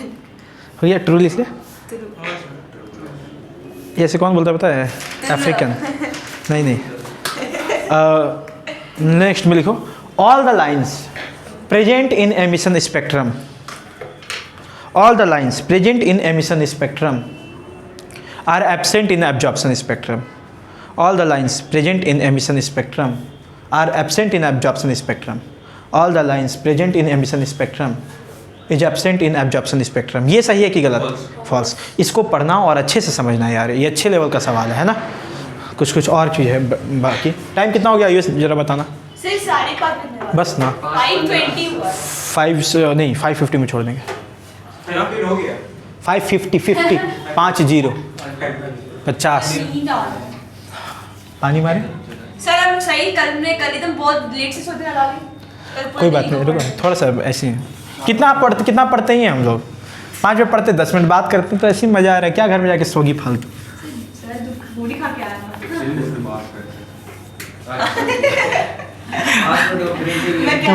तुम लोग का कब हम 5 मिनट ब्रेक दे दें? 5 मिनट बस। हाँ। बस फिर हाँ 6 सर, बजे 5 6:30 बजे मिनट। पढ़ लेंगे। हाँ सर। 6 बजे तक ही पढ़ाएंगे, 5 मिनट छोड़ दे रहे हैं, कोई दिक्कत नहीं है। 5 मिनट भाई प्लीज़। हाँ 5 मिनट। तुम लोग पॉज कर दो। पॉज कर दो। गजब भागा, ठीक है। चलो देखो बताएंगे। हाँ बंद करो उसको। देखो अब कुछ क्वेश्चन कर रहे हैं केवल, है ना? बाकी मेन चीज़ पढ़ चुके हैं, थोड़ा सा और बचा है। अभी कुछ सवाल बढ़िया करते हैं। ये जो पहला वाला ऑर्बिट होता है ना बेटा, उसको बोलते हैं ग्राउंड स्टेट। क्या बोलते हैं? ये जो जस्ट इसके ऊपर वाला होगा, इसके सारे ऊपर वाले को एक्साइटेड स्टेट बोलते हैं, लेकिन पहला वाला जो स्टेट है इसको बोलेंगे first excited state, second excited state, third excited state, and this is ground state, है ना? तो बोलेगा कि an atom is in ground state, मतलब आप समझ जाएंगे कि इलेक्ट्रॉन कहाँ है? पहले वाले ऑर्बिट में। कहाँ पे है? पहले वाले ऑर्बिट में। और बोलेंगे कि ये सेकंड एक्साइटेड स्टेट में, तो थर्ड वाले में। समझ रहे हो ना? चल मान लेते हैं कि कोई इलेक्ट्रॉन एक्साइट कर गया है। मान लेते हैं इलेक्ट्रॉन यहाँ पे है। कहाँ पे बेटा? पहले वाले ऑर्बिट में। कहाँ पे है? आपसे पूछा जाएगा ना कि बताइए number of different type of photon, number of different type of photon. तो अगर यहाँ पे गया है, तो अगर ये यहाँ से कूदता तो जो फोटोन छोड़ता वो कितने वेवलेंथ वाला छोड़ता? 10.2 इलेक्ट्रॉन वोल्ट वाला ना बेटा? तो एक ही फोटोन निकला ना यहाँ पे। कब? जब ये इलेक्ट्रॉन कहाँ से कहाँ कूद रहा है बेटा? n बराबर 2 से n बराबर 1 पे। तो नंबर ऑफ डिफरेंट फोटोन, बस एक यही पॉसिबल है ना, और तो कोई पॉसिबिलिटी है नहीं। ठीक, पहला सिचुएशन। दूसरा सिचुएशन देखना। अगर मान लेते हैं कि इलेक्ट्रॉन होता सेकंड एक्साइटेड स्टेट में। कहाँ होता बेटा? सेकंड एक्साइटेड स्टेट में होता। तो अभी हम लोग को चेक करना है ना कि कितने तरह का डिफरेंट फोटोन्स पॉसिबल हो सकता है। आइए जरा बताइए। मान लेते हैं कि इलेक्ट्रॉन यहाँ पे रहता, तो ये जो नीचे आता तो कितना तरीका? एक तो तरीका हो सकता है कि सीधा यहाँ से यहाँ कूद जाए बेटा। अगर डायरेक्टली यहाँ से यहाँ कूदता तो कौन सा फोटोन छोड़ता? 12.09 इलेक्ट्रॉन वोल्ट वाला, पहला पॉसिबिलिटी। दूसरा पॉसिबिलिटी होता है कि इलेक्ट्रॉन जो रहता है वो डायरेक्टली नहीं कूदता, पहले यहाँ कूदता, उसके बाद यहाँ से फिर यहाँ आता। ऐसा हो सकता था ना बाबू? ठीक है, अगर यहाँ से यहाँ कूदा बेटा तो कौन सा फोटोन छोड़ा रे? 1.89 इलेक्ट्रॉन वोल्ट। और यहाँ वाला बेटा 10. हाँ, जब यहाँ से आया तो 10.2 इलेक्ट्रॉन वोल्ट। तो नंबर ऑफ डिफरेंट फोटोन्स कितना हुआ? 3। एक ये, एक ये, एक ये। अच्छा अगर हम ढेर सारा एटम प्रेजेंट है, कितना है बाबू, ढेर सारा एटम, तो ऐसे इलेक्ट्रॉन और भी तो बहुत सारे होंगे ना, पर पॉसिबिलिटी तो यही दो हो सकता है ना। मान लो कि और कोई इलेक्ट्रॉन होता तो आइदर ये ऐसे कूदता या इस तरीके से कूदता। तो नंबर ऑफ डिफरेंट फोटॉन्स की बात कर रहे हैं, नंबर ऑफ, तो डिफरेंट फोटॉन्स तो यही हो सकता है ना 3। कब आया ऐसा आंसर बेटा, जब n बराबर 3 से लेकर के n बराबर 1 पे सब कूद रहे हैं फाइनल। आगे बात समझ में। तो यहाँ पे नंबर ऑफ फोटोन्स कितना आया था, डिफरेंट फोटोन 1 आया था। यहाँ पे नंबर ऑफ डिफरेंट फोटोन कितना आया रे, 3 आया। अभी चेक करते हैं अगर ये first second third excited state पे होता तो क्या होता, बताना थोड़ा। 1 2 3 4 होता। नहीं, या तो फिर अच्छा, छोटी उस पे आ जाता, फिर आता। डिफरेंट पॉसिबिलिटी है, उसी पे बात करना चाह रहे हैं। वो डायरेक्ट दिख जाता तो हम बता नहीं देते हैं, क्यों डिस्कस करा रहे हैं। आओ चल मान लेते हैं थर्ड एक्साइटेड स्टेट पे है बेटा, यहाँ पे इलेक्ट्रॉन्स है। सब बताओ कितने तरह से ये कूद सकता है। सबसे पहले डायरेक्टली कूद गया, एक सेकंड रुक जाओ, रुको रुको, कौन सा फोटोन छोड़ा ये, इन दोनों को प्लस करना पड़ता ना। टोटल कितना होता है, 12.9 प्लस 0.66। हाँ कितना होगा, जोड़, मोबाइल खोला है ना, जोड़ के बताना, एग्जैक्ट बताओ ना क्यों। 12.75 पक्का, हाँ पक्का। हाँ 12.75 होता है, इतना हुआ ना सभी इलेक्ट्रॉन वोल्ट में है, ठीक है। अब चल एक और इलेक्ट्रॉन लेते हैं थर्ड एक्साइटेड स्टेट में, और कैसे कूद सकता था, ऐसे कूद सकता था। या देख मान लेते यहाँ पे कूद जाता डायरेक्टली, ठीक है। उसके बाद यहाँ से यहाँ आ जाता बेटा, यहाँ से यहाँ कूदा तो इसका फोटोन कौन सा छोड़ा होगा, देखो तो इन दोनों के बीच में गैप कितना है, 2.5 है। वेरी गुड, तुम लोग को समझ में आ रहा है लग रहा है नहीं, वेरी गुड, बहुत अच्छा चीज़ अगर ये समझ गया हो तो। फिर यहाँ से यहाँ कूदा तो कितना आया, 10.2, ये ना। चल और क्या पॉसिबिलिटी है बेटा, एक और हाँ यहाँ से पॉसिबिलिटी है कि यहाँ से यहाँ कूदा ना, कौन सा आया रे, 0.6। अब यहाँ से फिर ये क्या, रुको ऐसे आ जा सकता था, बोल 12.09। इन दोनों के बीच में कितना है, 12.09। रुक जाओ, हाँ बिल्कुल बिल्कुल, वेरी गुड। हाँ हाँ हाँ हाँ, अब कैसे आता रे बाबू, 3 बार में आता। एक बार ऐसे यहाँ से यहाँ, यहाँ से यहाँ, यहाँ से यहाँ, यहाँ से यहाँ कूदा तो रे बेटा, और यहाँ से यहाँ कूदा तो 1.8 नहीं पक्का, कहाँ गया, हाँ 1.8 नहीं, बहुत विश्वास है। उसके बाद 10.2, बस इतने ही पॉसिबिलिटीज था ना। हम लोग को चेक करना है डिफरेंट, नंबर ऑफ डिफरेंट है, डिफरेंट 6 चेक कर। एक ये वाला बेटा डिफरेंट की बात कर रहे हैं, एक ये हो गया। अब जब ये गिन लिए तो अभी दोबारा ऐसा वाला को मत गिनना, ये हो गया, ये भी एक डिफरेंट है, ये भी एक डिफरेंट है, 3 हो गया। एक देखो ये 4 हो गया, एक ये हो गया 5 हो गया। इसको लेंगे क्या दोबारा, डिफरेंट की बात कर रहे हैं, इसको नहीं गिनेंगे ना। 1.8 को गिन सकते हैं ना बेटा, हाँ 10.2 को नहीं गिनेंगे क्योंकि ले चुके हैं। नंबर ऑफ डिफरेंट फोटोन्स कितना है, 6, मतलब n बराबर 4 से कूदता है n बराबर 1 तक, तो कितने तरह का हो सकता है बेटा, 6। ये सवाल पूछा जाता है कि अगर थर्ड एक्साइटेड स्टेट में इलेक्ट्रॉन्स होंगे तो नंबर ऑफ डिफरेंट फोटोन्स बताइए। अगर 2 से 1 पे कूदा तो 1, n बराबर 3 से कूदा तो 3, और 4 से कूदा तो 6। अब देखो ये एक फार्मूला पे बन रहा है, एक फार्मूला बताते हैं, देखना। n number of different photons equals to n minus 1/2। Put कर n का वैल्यू यहाँ 2 जिस एक्साइटेड स्टेट से कूद रहा है, n बराबर कितना से कूद रहा है ये, 2 पुट कर वहाँ, आया। n बराबर 3 से कूद रहा है ना, 3 पुट कर, n बराबर 4 पुट कर। तो ये वाला फार्मूला से भी कर सकते हो, पर ये फार्मूला बिना जाने भी हम लोग कर सकते थे, क्योंकि अपने पास फीलिंग है, फीलिंग, ये फील किए है ना जो, वो ज़्यादा इंपॉर्टेंट होता है ये फार्मूला से। समझ में आया, कोई तकलीफ, कर सकते हो ऐसे सवाल, ठीक है, बना लीजिए, लिखो ऐसे topic, number of different photons, number of different photons. एक सवाल सुनो, हेलो, अगर हम ऐसा पूछते कि n बराबर 8 से n बराबर 5 पे अगर ट्रांजिशन होता है इलेक्ट्रॉन का, तो नंबर ऑफ डिफरेंट फोटोन्स कितना हो सकता है, तो ये फॉर्मूला भी नहीं लगेगा, पर थोड़ा बुद्धि लग सकता है। मैं क्या बोल रहा हूँ, ध्यान से सुनना। n बराबर 1 पे कुदाने पे तो ऐसा फॉर्मूला दिख रहा है ना, अगर 1 पे जंप करता है तो सब कुछ कर सकते हैं। पर अगर सवाल में ऐसा पूछे कि n बराबर मान ली 6 से तीसरा पे जंप कर रहा है तो बताइए number of different photons. n को 3 ले लेंगे, डिफरेंस का 3 6 से तीसरा, हाँ 3 लेंगे। 3 देख मैं थोड़ा सिखा रहा हूँ, बिल्कुल तुमको लग रहा है सही जा रहा है, थोड़ा सा और ऐसे समझ। क्या मैं इसको ऐसे लिख सकता था बेटा, n-1, ये n-1 था जैसा था वैसा लिख दिए। n को हम ऐसा लिख सकते थे क्या, n+1, एक मिनट, डिफरेंस डिफरेंस 1+1, ऐसा रे बेटा, ऐसा लिख सकते हैं क्या, n को डिवाइडेड बाई 2। क्या दिखाई दे रहा है, n नंबर पे था और ये 1 नंबर पे था ना, तो n-1 क्या है, डिफरेंस है। क्या है बेटा, तो हम क्या लिख सकते हैं, डिफरेंस इनटू डिफरेंस प्लस 1/2। क्या दिख रही है, डिफरेंस ऑफ ऑर्बिट्स, n से 1 नंबर ऑर्बिट पे जा रहा है तो दिस इज द डिफरेंस, और ये क्या बेटा, डिफरेंस प्लस 1 डिवाइडेड बाई 2। तो इसको ऐसे भी फॉर्मूला लिख सकते हैं, तो याद रख, सुन ले, delta n into delta n+1 by 2। अब सुन, मान लेते हैं जैसे 5 ये 6 से 3 पे कुदा रहा था ना, कहाँ से बाबू, 6 से 3, तो डिफरेंस क्या हुआ इसका, 3, तो यहाँ लिखते 3 और डिफरेंस प्लस 1 यहाँ लिखते 4 डिवाइडेड बाई 2, जो भी आंसर आता है। समझ में आ रहा है, कर लोगे ना। एक फर्स्ट ऑर्बिट पे अगर ट्रांजिशन करा रहा है तब भी हम लोग को आता है, किसी पे भी ट्रांजिशन करा है, कहीं से भी करा है, क्या हम नंबर ऑफ डिफरेंट फोटोन्स बता सकते हैं ना। फॉर्मूला याद रखते हैं, डेल्टा n+1 डिवाइडेड बाई 2। कोई तकलीफ, समझ में आ गया ना, ठीक। अब छोड़ रहे हैं तुरंत, थैंक यू सर। हाँ रुक जाओ छोड़ रहे हैं, बस हो गया। एक लेक्चर और लगेगा लेकिन अभी इसमें, क्या चीज है इसका? अभी लाइमन सीरीज, बाल्मर सीरीज सुने हो, नहीं सुने हो, लाइमन बाल्मर पाशन ब्रैकेट बफन, अरे क्या फ्रेंच बोलने लग गए, हिंदी में बात करिए ना। बॉक्सर का नाम लग रहा है। लाइमन सीरीज, अच्छा सर, ये क्या? Balmer series, Paschen series, sir n bracket type, series, ये सब क्या है? हाँ? n टाइप, b टाइप और वो सेमीकंडक्टर, Semiconductor junction। n कौन टाइप, सा बैंड होता है? Energy band diagram. हाँ। वो भी सेमीकंडक्टर है। हाँ। ठीक है। वैलेंस बैंड, कंडक्शन बैंड, हो गया ये। सुनो एक सवाल ध्यान से सुना।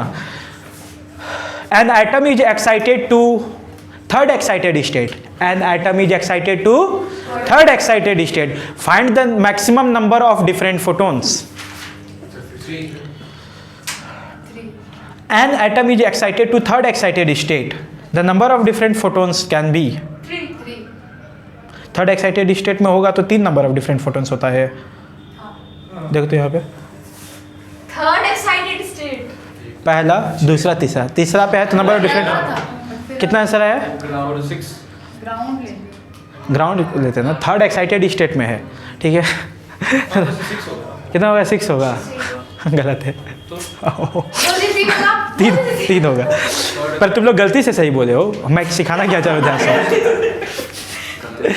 देख अगर मैं तेरे से वही देख रहे थे क्या पे n = 1 लिए उसको, तो फिर 3 होगा। नहीं, तू अभी भी गलत सोच रही है। सुन हम क्या पूछ, अगर मैं बोलता हूँ ना, atoms are excited to third excited state, then the number of different photon can be. Atoms मतलब अगर मैं कोई एलिमेंट लेता हूँ तो एक एटम होगा कि बहुत सारा एटम होगा, बहुत सारा एटम होगा, ऐसा 10-20 एटम हो सकता है, जिसमें हम केवल उन एटम्स की बात करें जो डिफरेंट पॉसिबिलिटीज दे सकता है, ठीक है।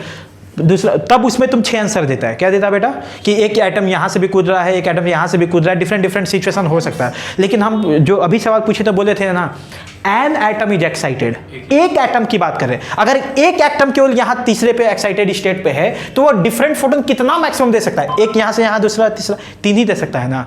तो वैसे 3 सही आंसर है, पर तुम लोग का तुक्का लग गया था, नहीं समझ में। अगर मैं बोलता हूं एटम्स आर एक्साइटेड तो आप ये फॉर्मूला लगाएंगे, एटम्स मतलब ढेर सारे एटम हैं, उसमें कितने डिफरेंट हो सकते हैं। पर अगर मैं एन एटम बोल रहा हूं कि an atom is excited to third excited state, तब डिफरेंट फोटॉन्स कितना पॉसिबल है, तो केवल 3 ही ना बेटा, और दूसरे एटम को नहीं ले सकते हो। An atom is excited to second excited state, the number of different photon बता। तो डायरेक्ट कूद नहीं सकता है। कूद सकता, पर मैक्सिमम पूछ रहे हैं ना बेटा हम, maximum number of different photons. हाँ, मिनिमम पूछा रहता तो एक मिनिमम पूछता तो सीधा कूद जाता। अब सवाल सुना, अगर समझ में आए तो बताना मेरे को। An atom is excited to second excited state, find the maximum number of different photon. 2 समझ में आ रहा है, कौन कौन सा रे, यहाँ पे अगर रहता, यहाँ से ऐसे ऐसे ना, मिनिमम नंबर 1 डायरेक्ट कूद जाता। क्या समझ में आ रहा है? अगर ये सवाल समझ में आ गया है तो समझो कि एब्जॉर्प्शन मास समझ में आ गया, एमिशन स्पेक्ट्रम समझ में आ गया, ऐसे कोई भी सवाल को तुम कर सकते हो, ठीक है, कॉन्फिडेंस रखो, सवाल जेई का भी बनेगा ये सबका, ठीक है। अब छोड़ दिया जाए, थैंक यू सर। चलिए ठीक है, let me talk to them. Thank you. तो आप लोग को अगर ये समझ में आया हो तो ठीक है, समझ में नहीं आया हो तो वीडियो को दोबारा देखो, लाइक कमेंट शेयर और सब्सक्राइब करो। Thank you.